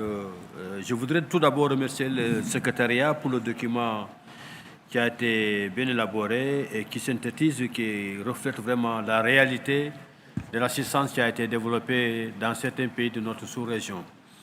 Tout récemment, l'application de l'article 13 a créé un problème entre le Mali et le Sénégal parce que le Mali semblait ignorer et des quantités énormes de bois ont été saisis avec des camions et des conteneurs. Nous voudrons, par rapport à ça, le Mali exprime qu'il y a un stock important de pterocarpus qui n'ont pas pu évacuer parce qu'il y avait la Covid, c'est depuis 2020. Nous suggérons vraiment, dans le cadre de l'assistance du secrétariat, d'essayer de faire comment venir en aide au Mali, qui est un voisin direct et dont nous ne pouvons pas continuer à saisir le produit comme ça au Sénégal. Merci. Thank you, Senegal. Before I move on, I've just been given an update on the room next door and the room in here. So the testing has been done in this room. There is no problem in this room. There was a small problem next door. They are airing the room out and it should be available in not too long. We will give you an update when Committee 1 is intending to recommence. So I will take Mali. Mali, you have the floor. Voilà. Merci.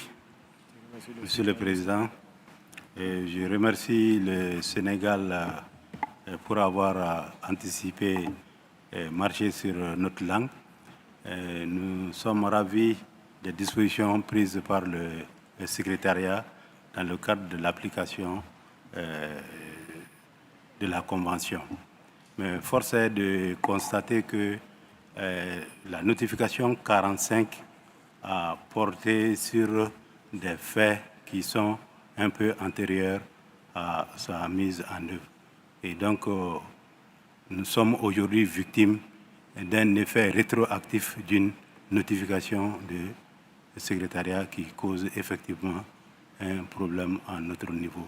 Et comme le Sénégal a demandé, nous voudrions effectivement que le secrétariat se penche sur ce cas. La journée du 13, nous avons expliqué et nous avons donné une argumentation des faits. Et jusqu'ici, je vois que les mêmes conclusions continuent de prévaloir. Et donc, nous sollicitons l'indulgence vraiment du secrétariat pour le cas particulier du Mali. Nous sommes fortement engagés à respecter les dispositions de la Convention. Et donc, par rapport à l'exportation, toutes les dispositions seront prises pour que l'exportation se passe dans la règle de l'art.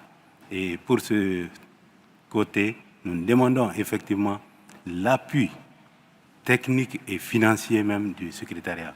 Parce que force est de connaître, le Mali aujourd'hui, malgré l'avancée en matière d'élaboration des textes d'application, nous sommes au niveau 2. Nous n'avons bénéficié d'aucune formation dans ce sens de la part du secrétariat. Et donc, nous nous sommes inspirés de ce qui est dans les documents et nous avons appris à la pratique. Et donc, si nos erreurs sont constatées, je voudrais encore demander l'appui de tous pour qu'on puisse nous aider à aller de l'avant. Merci. Madame la Présidente, suite à l'intervention de mon collègue, je voudrais... I'm sorry, Mali, that is 2.5 minutes. Can you briefly wrap up?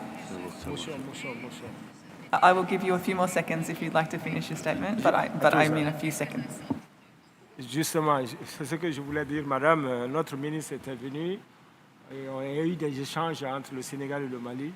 Encore une fois, nous retirons notre reconnaissance au Sénégal par rapport à la position de la chose.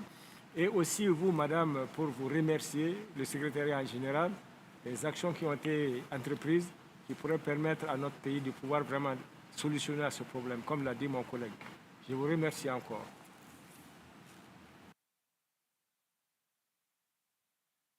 Thank you, Mali. Your request is noted. Guinea, you have the floor, followed by Democratic Republic of the Congo. Guinea.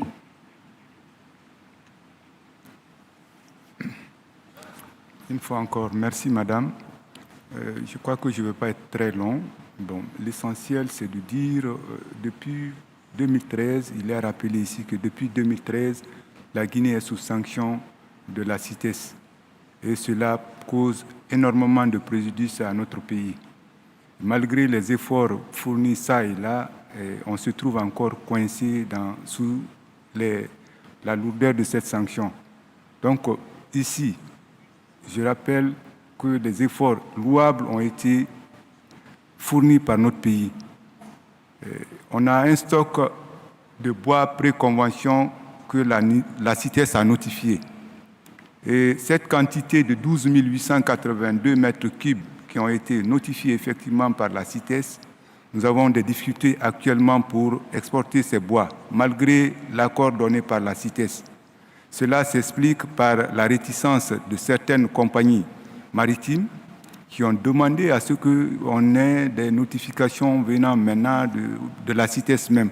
Parce qu'il faut se dire que depuis le mois de les 12 882 mètres cubes, on a contacté plus de 4 compagnies maritimes pour l'export. Mais toutes ces compagnies ont décliné, soi-disant que la Guinée est sous sanction, donc elles ne peuvent pas s'engager. Donc pour une plus grande crédibilité, ici, nous demanderons vraiment que le secrétariat se penche un peu sur le cas de la Guinée. Parce que toutes les recommandations données déjà, nous avons fait assez d'efforts, nous avons des résultats probants et que c'est une commission transparente qui travaille autour de cette exportation pré-convention. Je vous remercie.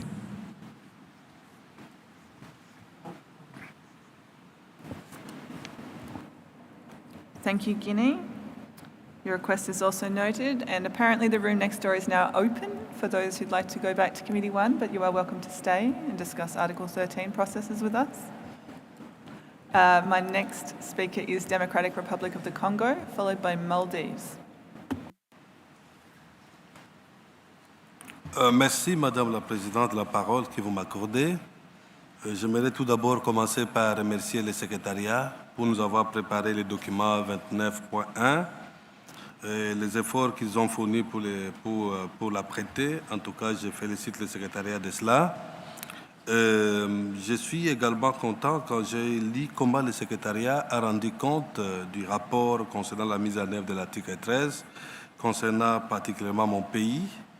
Mais par ailleurs, j'aimerais tout simplement signaler que le rapport du secrétariat n'a pas mentionné que la République démocratique du Congo avait mis en place une plateforme de gestion informatisée de la CITES avec l'appui du projet sur les espèces des arbres et que cette plateforme de gestion informatisée a amélioré la mise en œuvre de la CITES par la RDC et surtout le suivi des quotas des exportations. Et qu'il n'y a plus de fraude de permis au niveau de la RDC, comme le secrétariat l'a pu remarquer, depuis que nous avons mis en place ce système de gestion informatisé que mon pays pourrait partager avec d'autres pays qui pourraient le désirer. Je regrette cependant que le rapport du secrétariat sur l'article 13 continue toujours à maintenir, dans le cadre du comité permanent, la recommandation adressée à mon pays concernant les stocks de cailles de pangolais, alors que depuis la 18e conférence des partis, mon pays avait pris position et avait annoncé qu'il avait déjà abandonné le commerce des stocks de cailles de pangolais parce qu'il était plutôt engagé dans la lutte contre le trafic illégal des cailles de pangolais, ce qui avait été illustré par la destruction de plus d'une tonne de cailles de pangolais par le président de la République.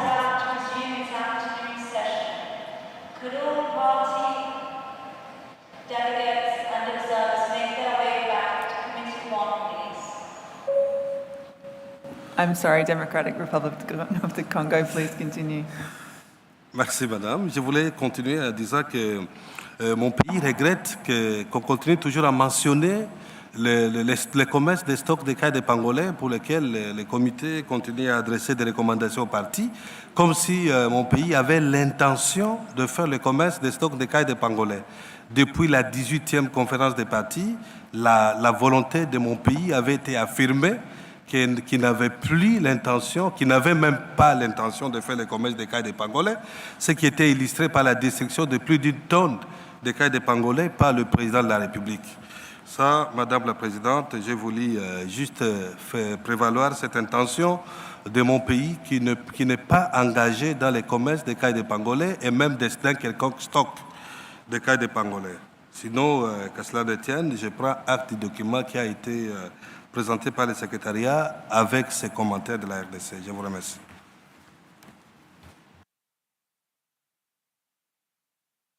Thank you, Democratic Republic of the Congo. I will take Maldives, and then my final speaker from the parties will be European Union. Maldives, you have the floor. Thank you, Madam Chair. Maldives thanks the Secretariat for the document on COP19, Doc 21.1. We would like to make a very brief intervention on the compliance matters pursuant to Resolution Conf 8.1 Rev COP 15. Maldives, having its national legislation ratified in July, having informed to the Secretariat prior to the deadline, this again requests the Secretariat to acknowledge the efforts of the Maldives to reflect significant progress made by Maldives' compliance to this regard. Thank you, Madam Chair. Thank you, Maldives, European Union. Thank you, Chair. The EU and its member states thank the Secretariat for preparing their report. Regarding the expedited and range state-focused approach reported on in paragraphs 33 to 38, we would like to note that this should not be a regular procedure, but that such an expedited procedure is a useful tool for urgent cases of pervasive illegal trade. We also recognize that the length of the agenda for the Standing Committee meetings is creating problems and that the number of ongoing compliance cases contributes to that. Dealing with compliance cases in an efficient manner should be our goal, and we stand ready to engage in discussions on how to achieve that. On the other hand, and given that we see compliance cases as a core responsibility of the Standing Committee, we should also take all the other possible means to reduce the agenda of the Standing Committee. As a general point, we would like to urge parties to collaborate as well as possible to end compliance cases as soon as possible. And then briefly regarding the registration of operations that breed Appendix 1 species in the EU, we value the visit by the Secretariat in the 2 EU member states, Germany and Spain. In our view, the visit was very useful, and we are, of course, available to provide more information to the Secretariat if needed. Thank you. Thank you, European Union. I will take brief interventions from observers if anyone would like to speak on this matter. FAO, you have the floor. Thank you, Madam Chair. We wanted to make this statement, in fact, during the last agenda item, but there was a technical glitch and you couldn't recognize us, so with your indulgence, we'll make this statement here. In any case, the issue of legislation is related and quite important for compliance and enforcement. So FAO takes the opportunity to congratulate the National Legislation Project on its 30th year anniversary and to commend the NLP for the valuable and useful work carried out with parties in supporting the review and strengthening of national legislation for better implementation, compliance, and enforcement of CITES. FAO is pleased to be associated with the NLP, particularly in relation to implementing CITES in the fisheries sector through national legal frameworks. This work not only serves to achieve the objectives of CITES, but also related to international agreements on fisheries, as well as non-binding instruments adopted under the auspices of FAO. As a result of this collaboration, FAO and the CITES Secretariat, in partnership with CITES parties and FAO members, discussed relevant implementation issues which led to the FAO CITES legal study and guide for implementing CITES through national fisheries legal frameworks, and subsequent capacity development training on CITES and fisheries with Pacific Island and Caribbean countries. And we believe this work is important to compliance and enforcement. FAO looks forward to continuing the collaboration with the CITES Secretariat and the NLP to expand awareness raising and capacity development to other regions, including Latin America, as well as developing legal database that supports CITES implementation, compliance, and enforcement.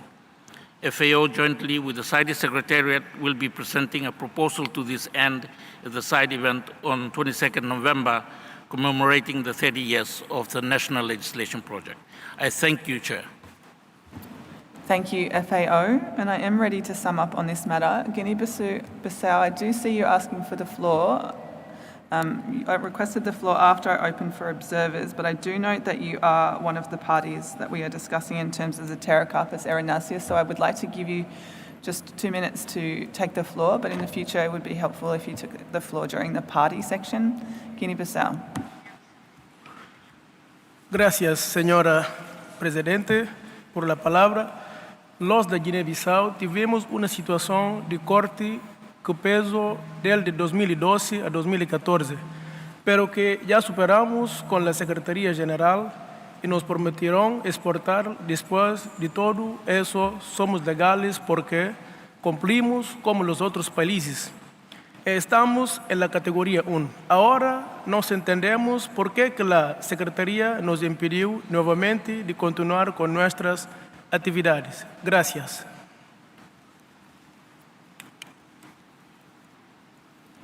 Thank you, Guinea-Bissau. So I will sum up our discussions on this, noting that we've had several specific requests, which we note. We have had some discussion on the fact that expedited processes should not be regular, but they are occasionally useful, and the length of the Standing Committee agenda. So I would just like to sum up to say that we note the document, as that is what we are requested to do. We're requested to note the information in the document, and in particular note the information in paragraphs 33 to 38 regarding the expedited process. So we note the document.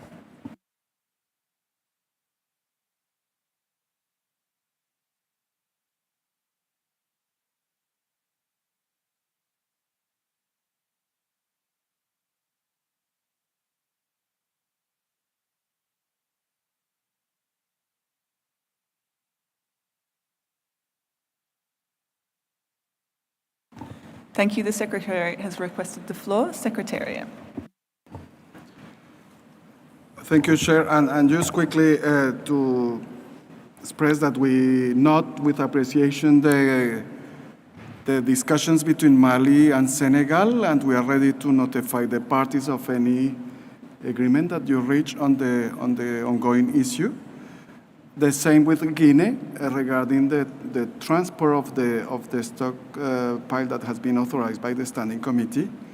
And I take the opportunity to thank all the parties for the hard work, and also would like to highlight that especially for these parties, the intensive care that we are taking almost on daily basis with Guinea and Mali during the last month, trying to help them and assist them in implementing the convention. So probably this will be reflected in a notification to be published soon for informing the parties on the agreement that you are reaching on the issues that you mentioned regarding Pterocarpus erinaceus. Thank you very much. Thank you, Chair. Thank you, Secretariat.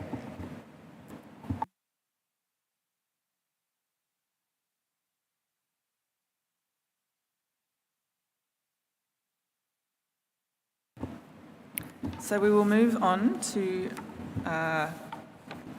document 29.2, the two documents under 29.2 concerning Totoaba McDonald's.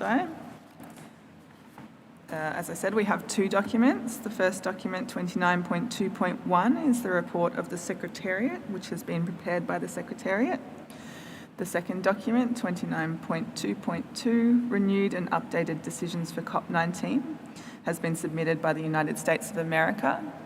United States of America, I would like to take these two documents together. So I will have the Secretary introduce theirs and then I will turn to you. Thank you. So Secretary, I'd like to welcome you to introduce document 29.2.1, report of the Secretariat. You have the floor. Thank you very much, Chair, distinguished delegates, ladies and gentlemen. The present document, document 29.2.1, provides reporting on the implementation of decisions 18292 to 18295 on Totoaba, as well as recommendations agreed by the Standing Committee at its 74th meeting and work undertaken in that regard.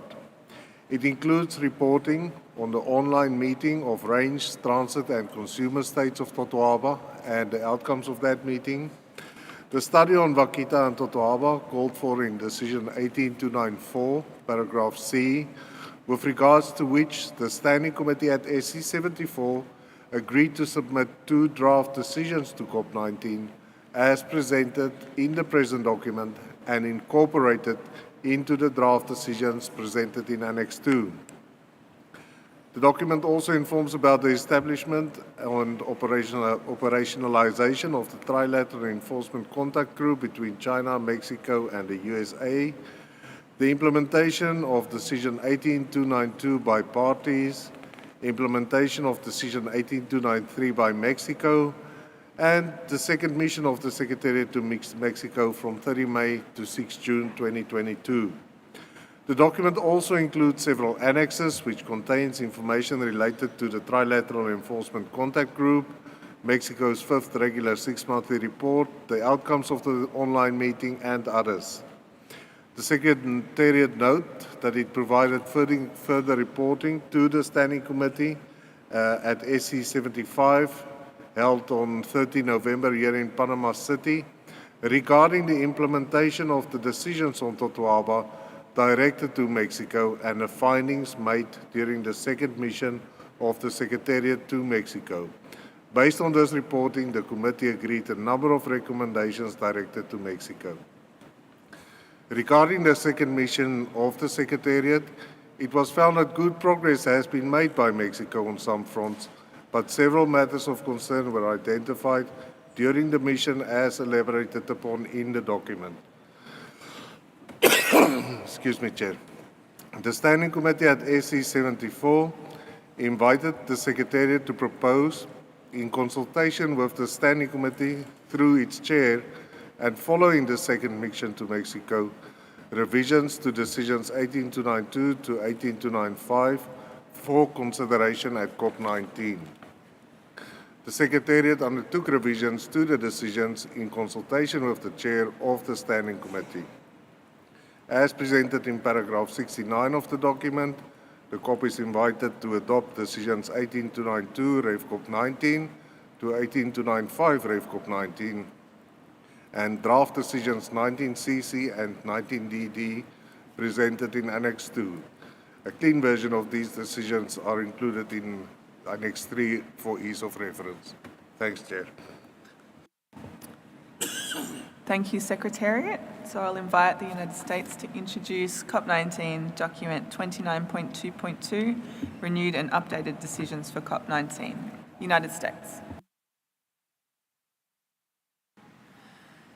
Thank you, Chair. The United States presents for consideration COP19 document 29.2.2, which is aimed at updating and strengthening decisions 18.292 to 18.295 to ensure that this critical conservation emergency is adequately addressed. CITES' purpose is to ensure that international trade does not threaten the survival of species in the wild. In this unique case, if we do not take action to ensure compliance with the convention, one CITES Appendix 1 listed species, Totoaba, will continue to decline from already dangerously low population levels, while another Appendix 1 listed species, Vaquita, faces imminent extinction because of illegal international trade fueled by illegal harvesting. There are around 10 Vaquita left in the world. If meaningful action is not taken to immediately halt illegal gillnet fishing, the vaquita may not be here for COP20. This would be the first time a species listed pursuant to the convention has gone extinct. The listings of both species in Appendix 1 has not protected these species because Mexico has not implemented and enforced laws and regulations to prevent illegal harvest and commercial export of totoaba. Compliance matters must be treated seriously and should be dealt with in an equitable manner across all parties to the convention. Otherwise, the convention will have been rendered ineffective. Due to timing of the Secretariat's report and the COP19 document submission deadline, the United States submitted its own draft decisions for totoaba for COP19. The United States expresses its thanks to the Secretariat for undertaking the second mission to Mexico and providing the parties with a current assessment of this urgent conservation and compliance issue. As noted in COP Doc 29.2.1, efforts by Mexico to address illegal harvest and trafficking of totoaba have not been sufficient and remain largely ineffective. After reviewing the report of the Secretariat in COP Doc 19, COP19 document 29.2.1, the United States notes the recommendations and draft decision proposed in the document. However, given the importance and urgency of this issue, the United States believes the recommendations must be stronger to address the compliance issue. As a way forward, we would like to propose working off of the Secretariat's proposed revisions to draft decisions 18292 to 18295 as presented in COP19 Doc 29.2.1. We have suggested revisions to the Secretariat's document to help bridge the gap between these documents regarding revision of the draft decisions. In short, these edits are designed to strengthen surveillance and enforcement in the zero tolerance area in the upper Gulf of California, including timely reporting and to address demand reduction. We would urge the parties to support our proposed edits to the Secretariat's document, as this is necessary, we believe, to prevent extinction. If the Chair agrees with our proposed way forward, we are happy to offer the proposed edits in more detail at the appropriate time. Thank you, Chair. Thank you, United States, and thank you for your constructive approach working off the Secretariat's language. I think that that's really helpful in terms of moving this forward. I will open the floor for comments from parties on one or both of these documents.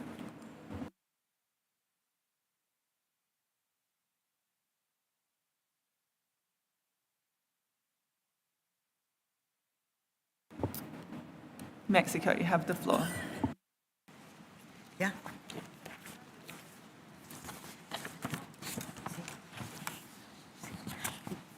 Gracias, señora presidenta. Agradecemos a la Secretaría y al Gobierno de los Estados Unidos por los documentos 29.2.1 y 29.2.2 sobre totoaba y vaquita marina, especies endémicas y emblemáticas de México. En particular, queremos agradecer a la Secretaría que reconozca los progresos de México y confirme su importante despliegue de recursos humanos, materiales y económicos para combatir la pesca y el comercio ilegales de totoaba. Ello confirma que México no se ha quedado con los brazos cruzados, sino que ha hecho grandes esfuerzos, como se aprecia en los 6 reportes semestrales y en los 2 informes exhaustivos entregados a la Secretaría junto con evidencia documental. Además de la vigilancia presencial y remota para impedir la pesca ilegal en la zona de tolerancia cero, México ha trabajado en nuevos proyectos como el sembrado de 193 bloques de concreto con ganchos y el fomento del uso de artes de pesca alternativos con las comunidades locales. Para incrementar las penas aplicables al tráfico ilegal de totoaba, modificó su Código Penal Federal. Desde la celebración de la COP18, se han pronunciado 11 sentencias por posesión de buches de totoaba en contra de 15 personas que fueron sancionadas con penas de prisión, multas y reparación del daño ambiental. Esto comprueba que no existe impunidad. Aunque México ha logrado avances positivos al multiplicar y diversificar sus esfuerzos, las instituciones que participamos en la atención del tema, entre ellas las de pesca, marina, defensa, ambientales, aduaneras, judiciales y financieras, sabemos que debemos incrementar nuestra coordinación y velar porque cada aspecto de nuestra regulación se aplique efectivamente. Les comparto que nuestra secretaria de Medio Ambiente y Recursos Naturales nos comunicó antier que convocará a una reunión del más alto nivel de las autoridades que intervienen en este asunto para elaborar un plan de acción coherente y factible para que se consulte con la Secretaría como lo recomendó el Comité Permanente.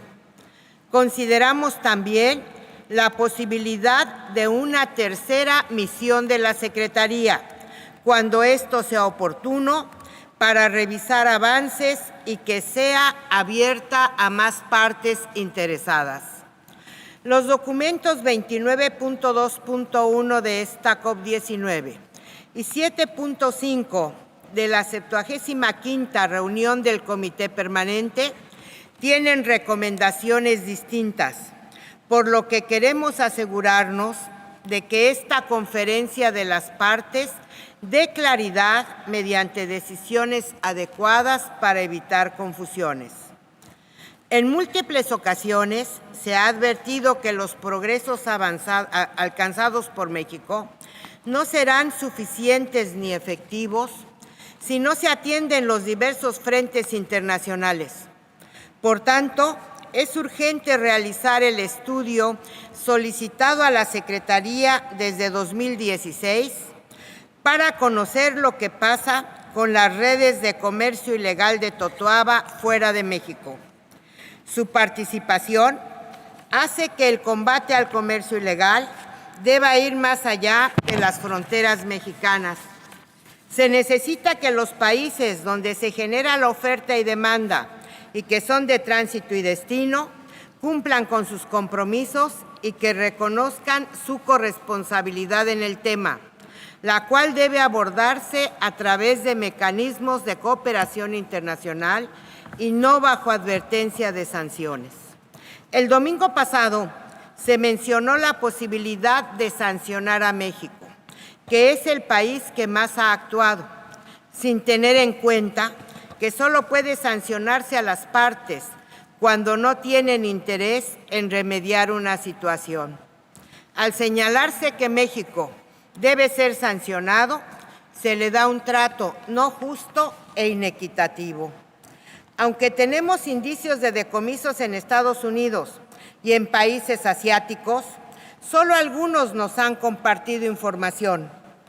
Agradecemos a la región administrativa de Hong Kong de la República Popular de China por las fichas compartidas. No obstante, la mayoría del tiempo nos enteramos de los decomisos por notas de prensa, en lugar de que esa información se comunique oportunamente por los canales oficiales. Para desmantelar las redes criminales internacionales que operan en este negocio, necesitamos intercambiar información sobre aeropuertos o puertos de origen, puntos fronterizos por los que pasan los buches, personas y organizaciones que transportan, distribuyen o compran productos, el origen y destino de flujos financieros, etc. Estos son algunos de los compromisos que deben asumir las partes involucradas. En este sentido, invitamos respetuosamente a China y Estados Unidos para reunirnos aquí en Panamá a fin de avanzar en la redacción de los términos de referencia del Grupo de Contacto Trilateral para la aplicación de la ley. Asimismo, agradecemos a la Secretaría y a las partes por hacer posible la reunión de los estados de distribución, tránsito y destino de la Totoaba a fines de 2021. E instamos a las partes a que las decisiones que se adopten en este foro se dirijan a acciones de cooperación internacional en consonancia con los objetivos y el espíritu de esta convención. Por lo anterior, señora presidenta, proponemos la creación de un grupo de trabajo para acordar una adecuada redacción de las decisiones propuestas por la Secretaría en el documento 29.2.1, con el objetivo de atacar el comercio ilegal de Totoaba a lo largo de toda su cadena y no solo en el punto de extracción. Estamos seguros de que con el apoyo de todos los actores involucrados podremos avanzar significativamente en nuestro objetivo común de proteger a la Totoaba y a la vaquita marina. Muchas gracias. Thank you, Mexico. I'm sorry, Mexico, to interrupt you. You had reached 8 minutes. So I will take parties. China. China, you have the floor. Thank you, Madam Chair, for giving me the floor. As this is my first intervention as the head of the Chinese delegation at this COP, I would like to express my most sincere appreciation to Panama for their hospitality and to you for your excellent leadership. China attaches great importance to the trilateral cooperation in combating illegal trade in Totoaba. We approved the terms of reference of the China-US-Mexico Totoaba Working Group 6 months ago and re-added ourselves to strengthen cooperation with relevant countries through this mechanism. I also hold bilateral talks with the heads of the delegations of the United States of America and Mexico the day before yesterday, respectively. As far as China is concerned, we have regarded the Totoaba as a national key protected species, prohibited its trade, and cracked down hard on its illegal trade. In recent years, we made some Totoaba seizures at our ports and domestic markets. The enforcement actions have been widely publicized in the media, and some serious information have been shared with the relevant country, particularly Mexico. As a matter of urgency, China urged the United States to approve the terms of reference so that the TCG could begin to function as soon as possible, such that meaningful collaborative work could finally be able to be commenced to protect this species. At the same time, Mexico is urged to crack down on illegal fishing of Totoaba. China is ready to provide its Totoaba series information to the United States, Mexico, and other relevant parties for their follow-up investigations in an effort to dismantle the entire chain of illegal fishing and trade. I would also like to stress that it is not impossible for wildlife crime to be eliminated overnight, particularly in the developing countries such as Mexico. China, together with the international community, spent 2 decades to crack down on the poaching of and illegal trade in the Tibet antelope, and to successfully elevate the threats it faces for the species to turn from endangered to vulnerable on the IUCN Rare List. with an increase in its wild population from 75,000 to more than 300,000 individuals. What I want to express is that it is far from enough to rely solely on international cooperation to combat illegal trade.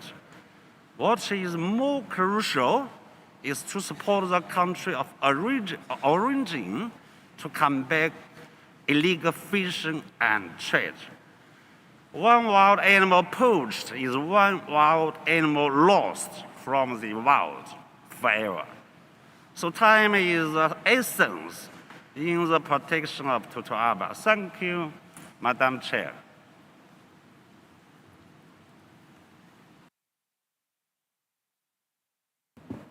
Thank you, China. New Zealand, you have the floor. Thank you, Chair. New Zealand acknowledges the measures that Mexico has taken on this matter, and New Zealand supports the edits to the Secretariat's document that have been proposed by the United States. Thank you. Thank you, New Zealand. Switzerland, you have the floor. Thank you, Madam Chair. As Commissioner of Switzerland to the International Whaling Commission, I'm listening for more than 20 years to explanation and excuses around Vaquita and Totoaba. More than 20 years ago, we had more than 900 vaquitas left, and many urged Mexico to do something and to regulate or to change the fishing methods of the Totoaba. That's more than 20 years ago. Now, from more than 900 animals, we are down to 10, and still we are discussing about having maybe a third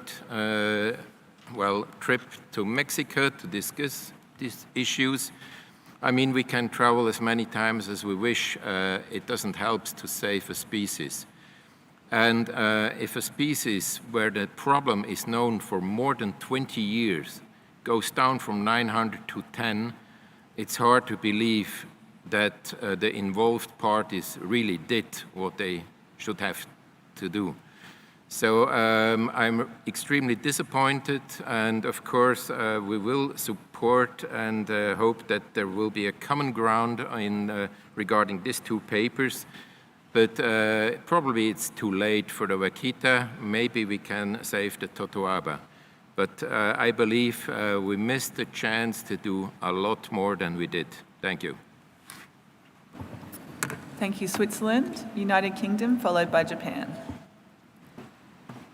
Thank you, Chair.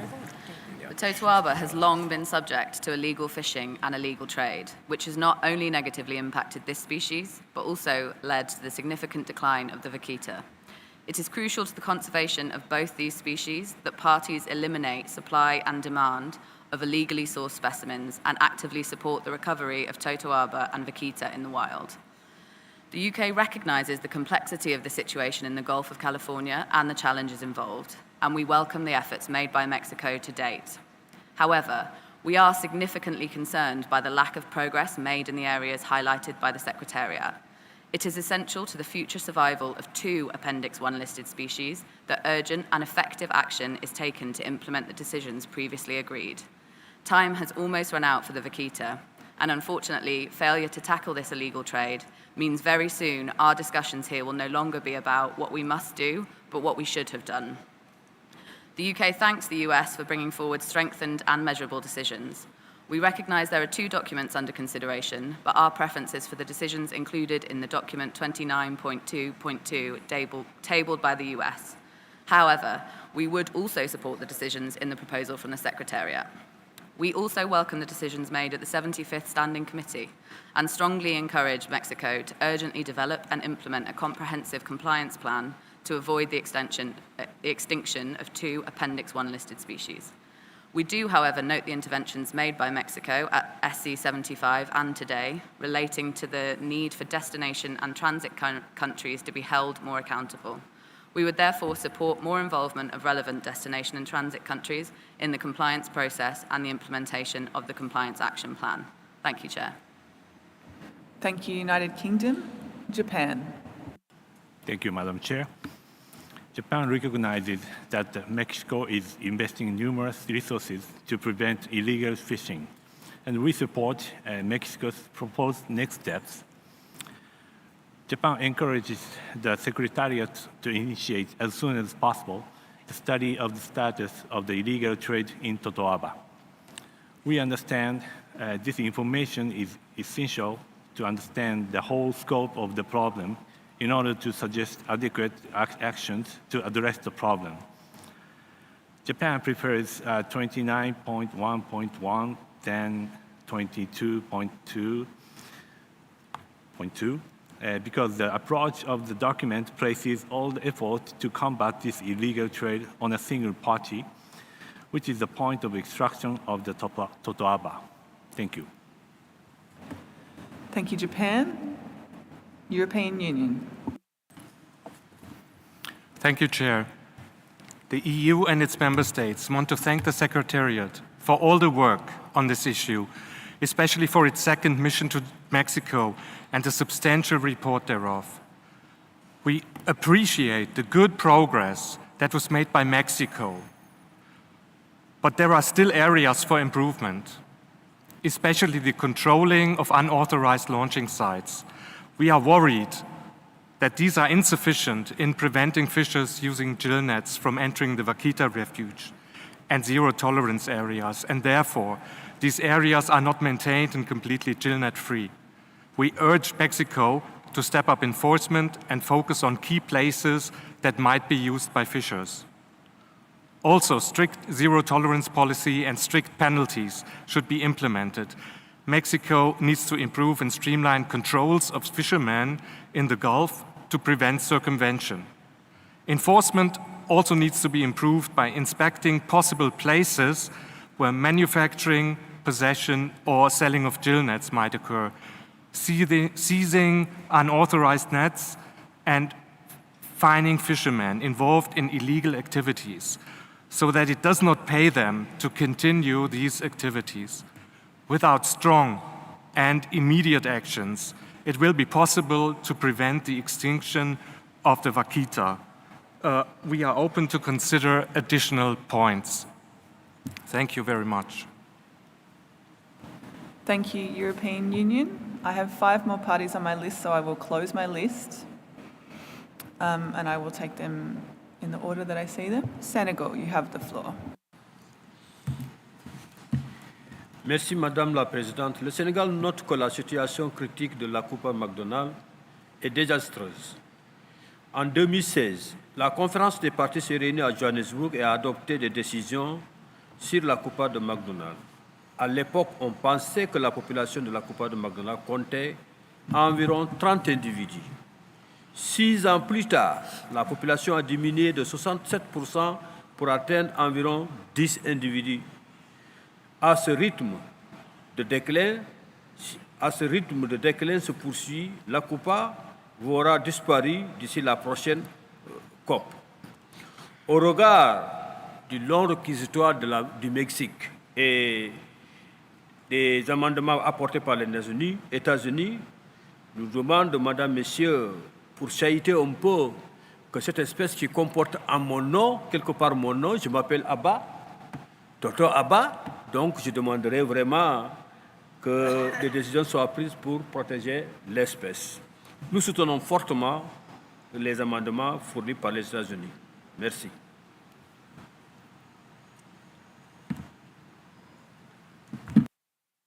Thank you, Senegal. Nigeria. Thank you, Madam Chair, for giving us the floor again. This Nigeria intervention on Vaquita document 29.2.1 and document 29.2.2 combined. Nigeria thanks Mexico, the United States, and the Secretariat for the information provided on this critical issue.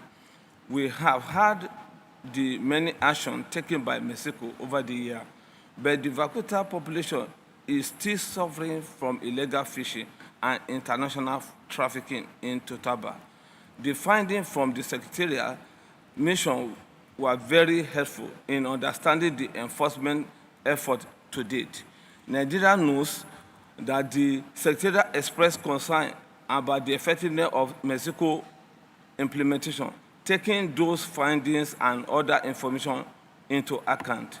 The Standing Committee has asked Mexico to prepare a compliant action plan.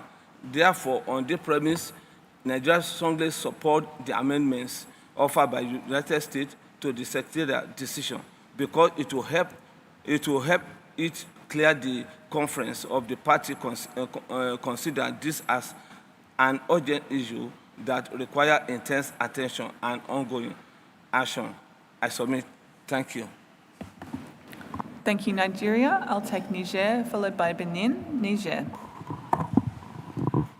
Merci beaucoup, Madame la Présidente. Le Niger remercie les États-Unis et le secrétariat pour les informations fournies sur cette question critique. Madame la Présidente, nous nous inquiétons vivement de la situation de Toto Abba. Dans notre perspective, il faut tout mettre en œuvre pour sauver cette espèce sur le point de s'éteindre.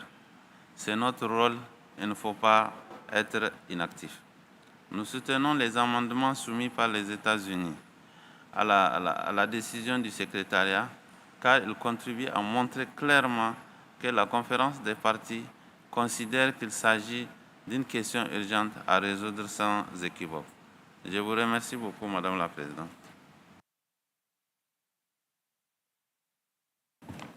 Thank you, Niger. Benin, followed by Canada.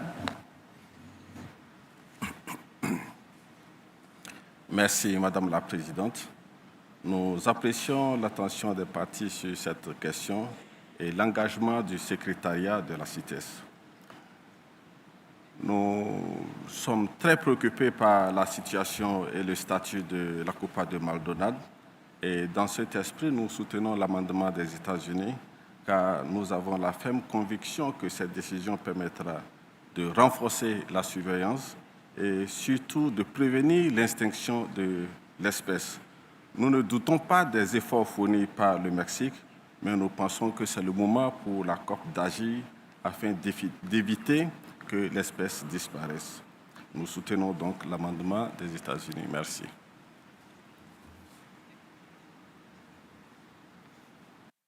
Thank you, Benin. And my final party is Canada. Canada, you have the floor. Thank you, Madam Chair. I'll be brief. We, like many others here, recognize the collective conservation concern. We acknowledge, what's been said, the work to date, etc. We have examined both the documents provided, 29.1 and 2. We also acknowledge the gentleman from the United States suggested that they have also looked at both of the documents and may have some suggestions to bridge the two, and so we would be open to hearing that further, and thank you for your time on the floor. Thank you, Canada. I've heard from the parties that have requested the floor, so I would like to open for a few observers. Thank you. I say Sea Shepherd Legal. Sea Shepherd Legal, you have the floor. Gracias, señora presidenta.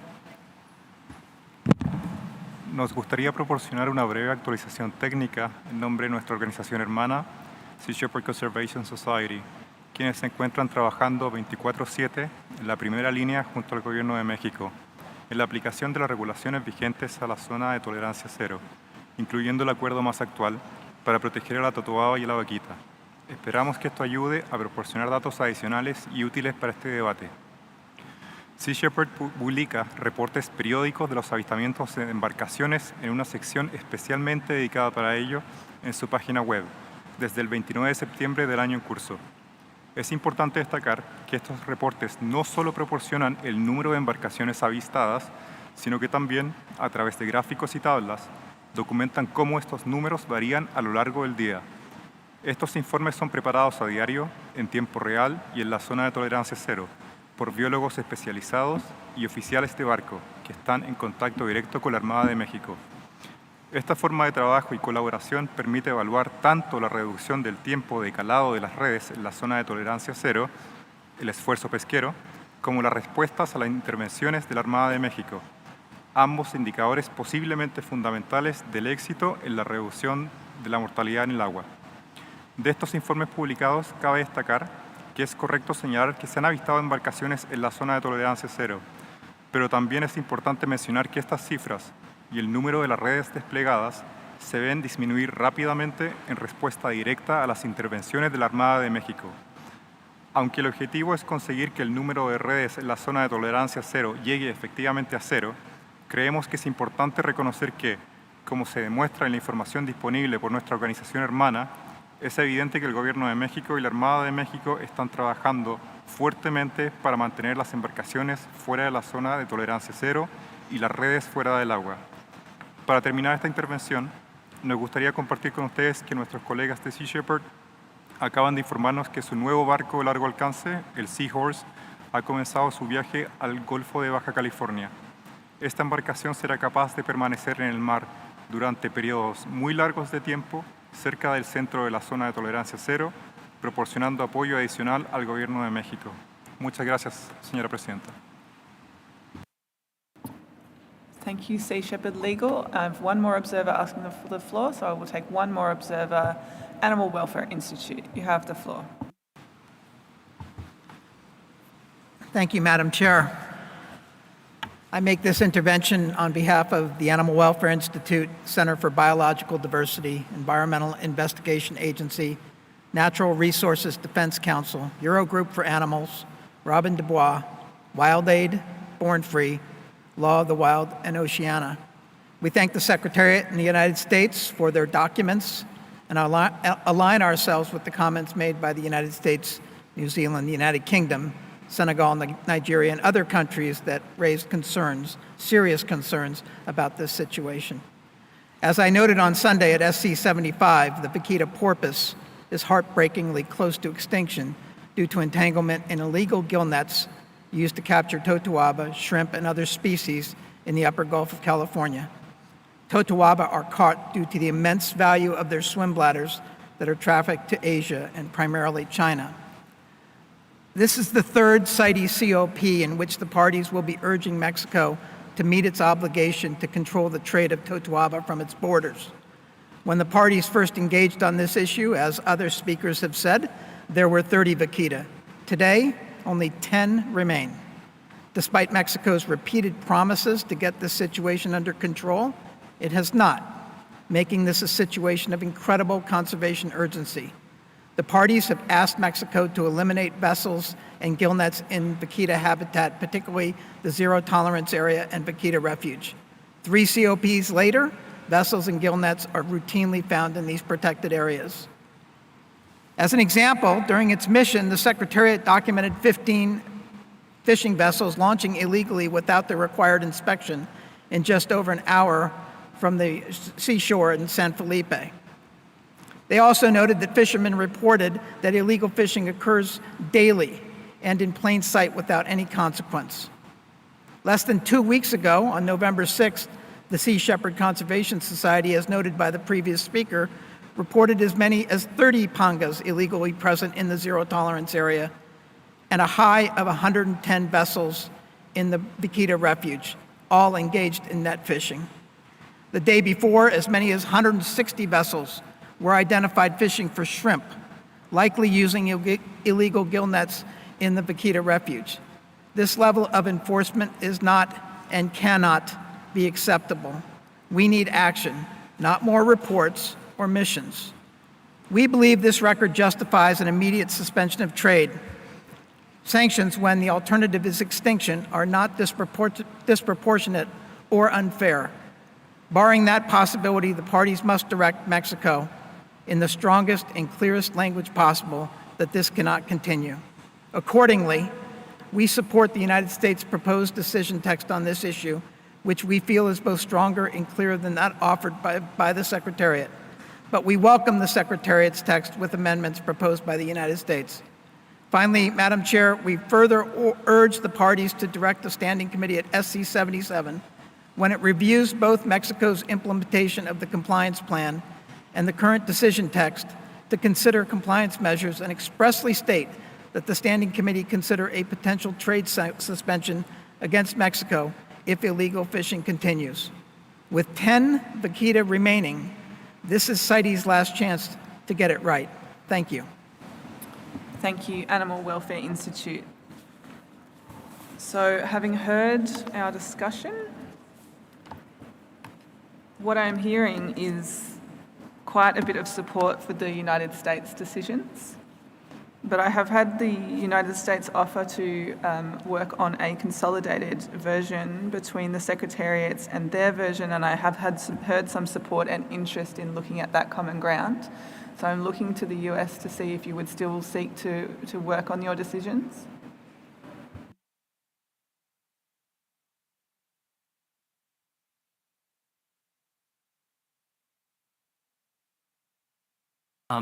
Madam Chair, thank you. Without objection, I would like to turn it over to my colleague to offer our draft edits to the proposal.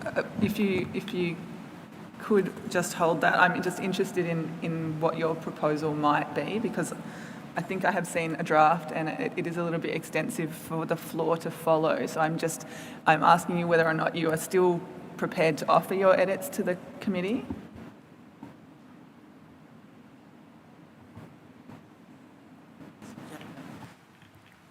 Madam Chair, we'd like to go forward with our edits. Thank you, United States. So I think what we will be doing is giving the US some time to share their proposed amendments with the committee.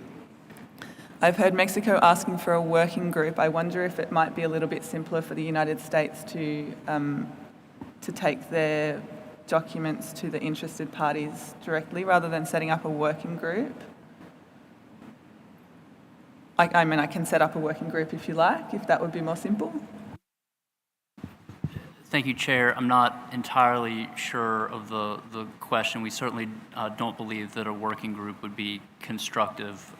Would prefer to try to get these in front of the committee now. Thank you.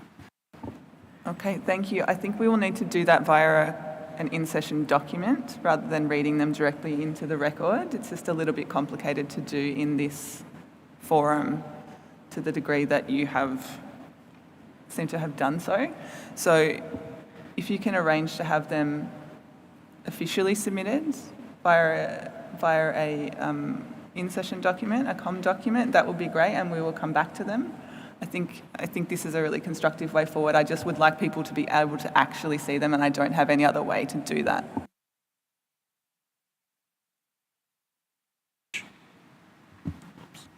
Thank you. I have Mexico requesting the floor. Mexico. Muchas gracias, señora presidenta. Sobre cómo proceder para abordar este documento, también nuestra delegación tiene un análisis detallado que compara ambos documentos, el de la Secretaría y las propuestas de Estados Unidos, y tenemos como unas 20 enmiendas propuestas. Si se fijan, la recomendación de la Secretaría en el documento 29.2.1 sugiere no adoptar las propuestas de Estados Unidos porque muchas de ellas son redundantes o no coinciden con distintas secciones que están contempladas. Entonces, esto requiere de un trabajo detallado, pero si gusta podemos ir mencionando cada una de las 20 o 30 observaciones que tenemos para que el documento sea aceptable. Es por ello que consideramos más apropiado trabajarlo en un grupo de trabajo. Hay varios errores e inconsistencias en las sugerencias que hace Estados Unidos y no podemos aceptar el documento 29.2.2 por las razones antes expuestas. Pero estamos en sus manos. Gracias. Thank you, Mexico.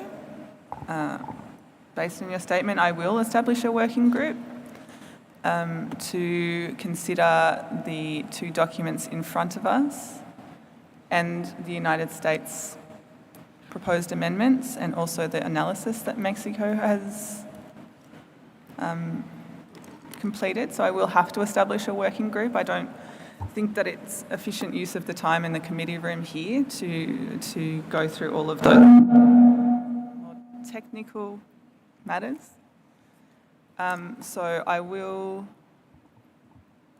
establish a working group on these two documents to consider the two documents, the comments from the Secretariat, the US's decisions, as well as the US's proposed edits and Mexico's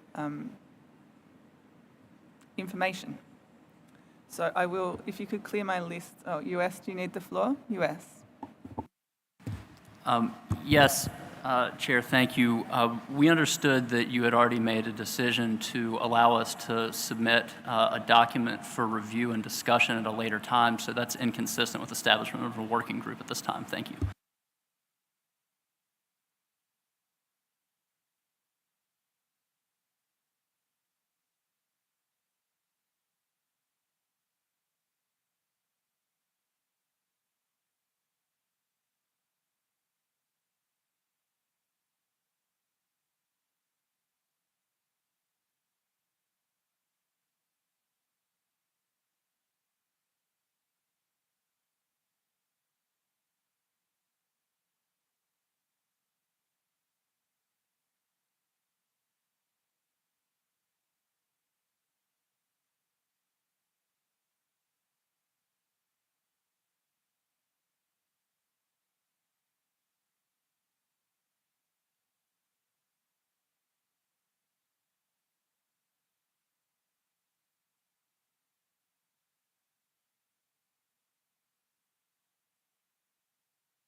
Thank you, everyone.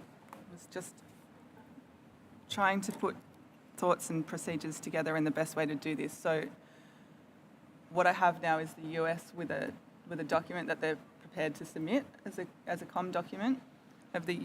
Mexico has indicated that they have a lot of information they would also like us to consider. So I will hold off on the idea of establishing a working group. What I would ask the United States to do is, if it's possible, speak to Mexico and see if there's any way you can incorporate any of their ideas into your COM document. But I will invite you to submit a COM document that suits you, and then we will come back and we'll decide what we can do with the information you submit. Is that suitable to you?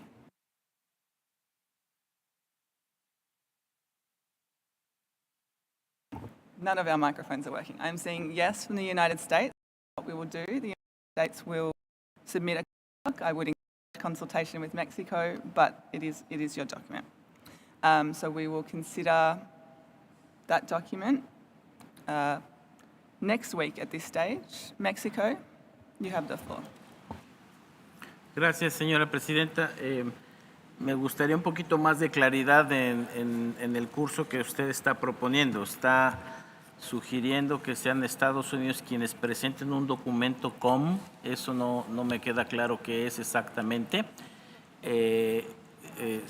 Normalmente son resultados de algún grupo de trabajo, porque en todo caso también tendríamos el derecho de presentar nuestro documento si no estamos de acuerdo con una serie de opiniones. Por eso vemos la necesidad del grupo. Incluso invitamos al comité que vea los comentarios de la Secretaría, donde indica que varias de las sugerencias son redundantes y duplicativas. Entonces, por eso vemos que la mejor salida es sentarnos. Con mucho gusto podemos sentarnos con la delegación de los Estados Unidos, pero que sea un documento conjunto y no el documento de la delegación de Estados Unidos, porque en ese caso también presentaríamos el documento de la delegación de México. Si pudiera darnos claridad, por favor.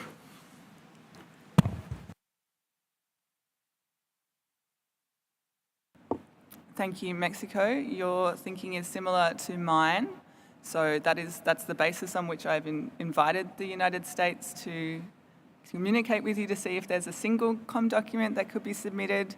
You're right that often COM documents are the results of working groups, but we also see them based on small drafting groups or bilateral negotiations where there are two parties particularly engaged on individual matters, particularly where there are revisions to decisions or resolutions. So that's why I'm inviting that as the mechanism.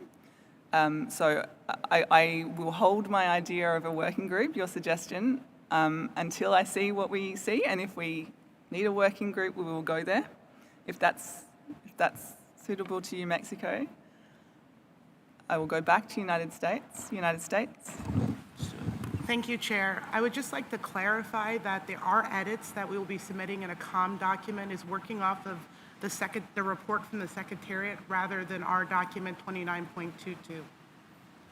Thank you, United States, for the clarity. I have one more party asking for the floor. I was hopeful for us to introduce the next document, but I will take China. China, you have the floor. Thank you, Madam Chair. I echo the proposal of Mexico. This is the meeting's business. It's not the country of United States and America and Mexico.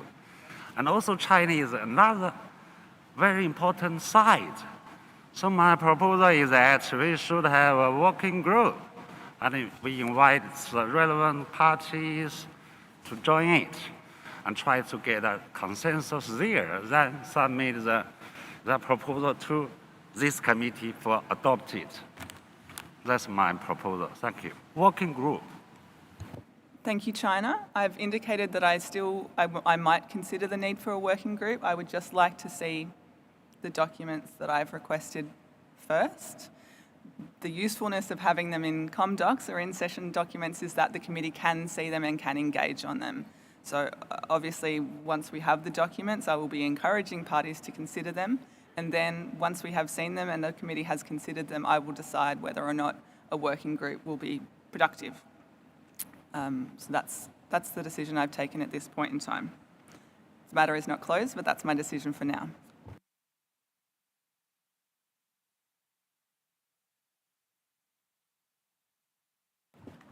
Mexico. Gracias, señora presidenta. Queremos agradecer la intervención del distinguido delegado de la delegación de China, porque efectivamente parte de los comentarios que hicimos en nuestra primera intervención es que es necesaria la participación de toda la cadena de la problemática asociada con la pesca ilegal de totoaba, países destino. Por eso se ha propuesto incluso trabajar en los términos de referencia de un grupo que involucre a los 3 países. A nosotros nos parece, si al menos estamos los 3 países involucrados en la elaboración de la actualización de las decisiones que propone la Secretaría, podríamos tener en cuenta las diferentes perspectivas para tener un mejor abordaje de la problemática. A nosotros nos parece una buena propuesta que también se pudiese incluir China y más adelante, espero, también podamos avanzar en los términos de referencia. Pero agradecemos la participación y la sugerencia de China. Gracias.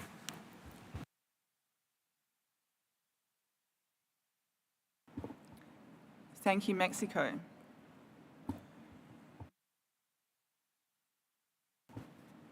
So we do have a little over 10 minutes left. I'm going to consult with the Secretariat on the most efficient use of our time.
Thank you, everyone.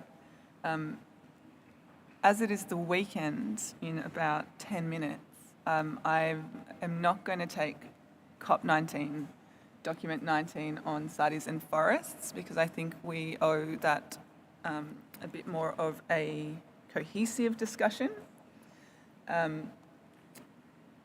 I will take that document first thing on Monday morning to try to use some time. I would like to propose that we consider Summary Record 4, which has been available since this morning. So I would like to take comments on Summary Record 4 if parties are prepared.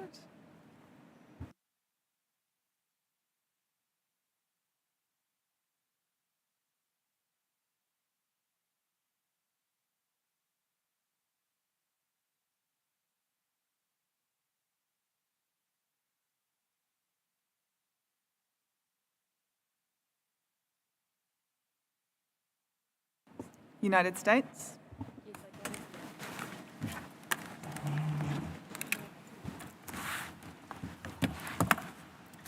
Thank you, Madam Chair. With regard to summary record for the fourth session, we have a minor amendment. This is with regard to agenda item 13 on engagement of Indigenous peoples and local communities.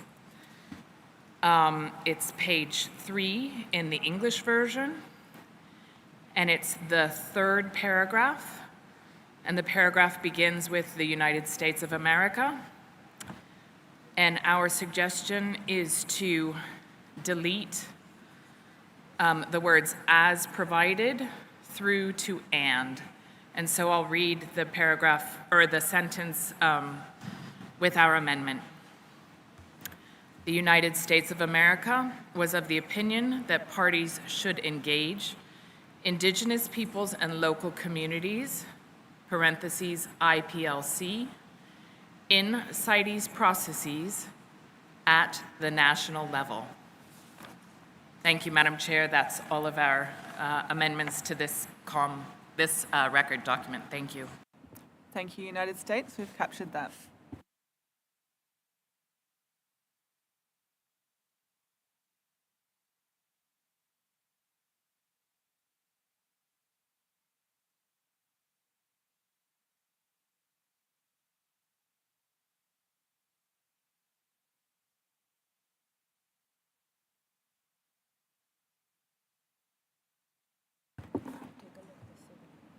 So I will ask the Secretariat to make some announcements. I will take summary record 5 on Monday, so please be having a look at that over the weekend if you get a chance. I will take it first thing on Monday if I can.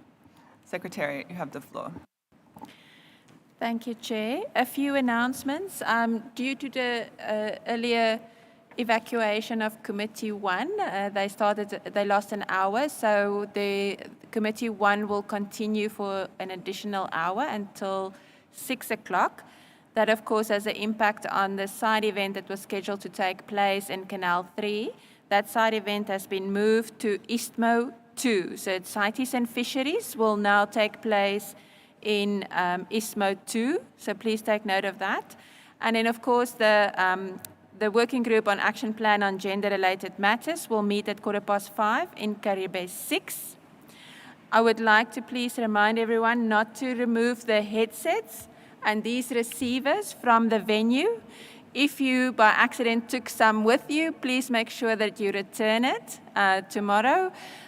Please make sure you do not leave with the receivers and the headsets, please.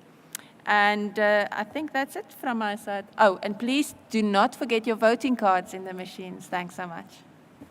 Thank you, Secretariat. Thank you, everyone, for your diligence and your contributions this week.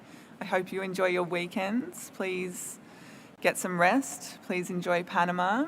Please stay healthy and safe. And I will see you on Monday morning at 8:45.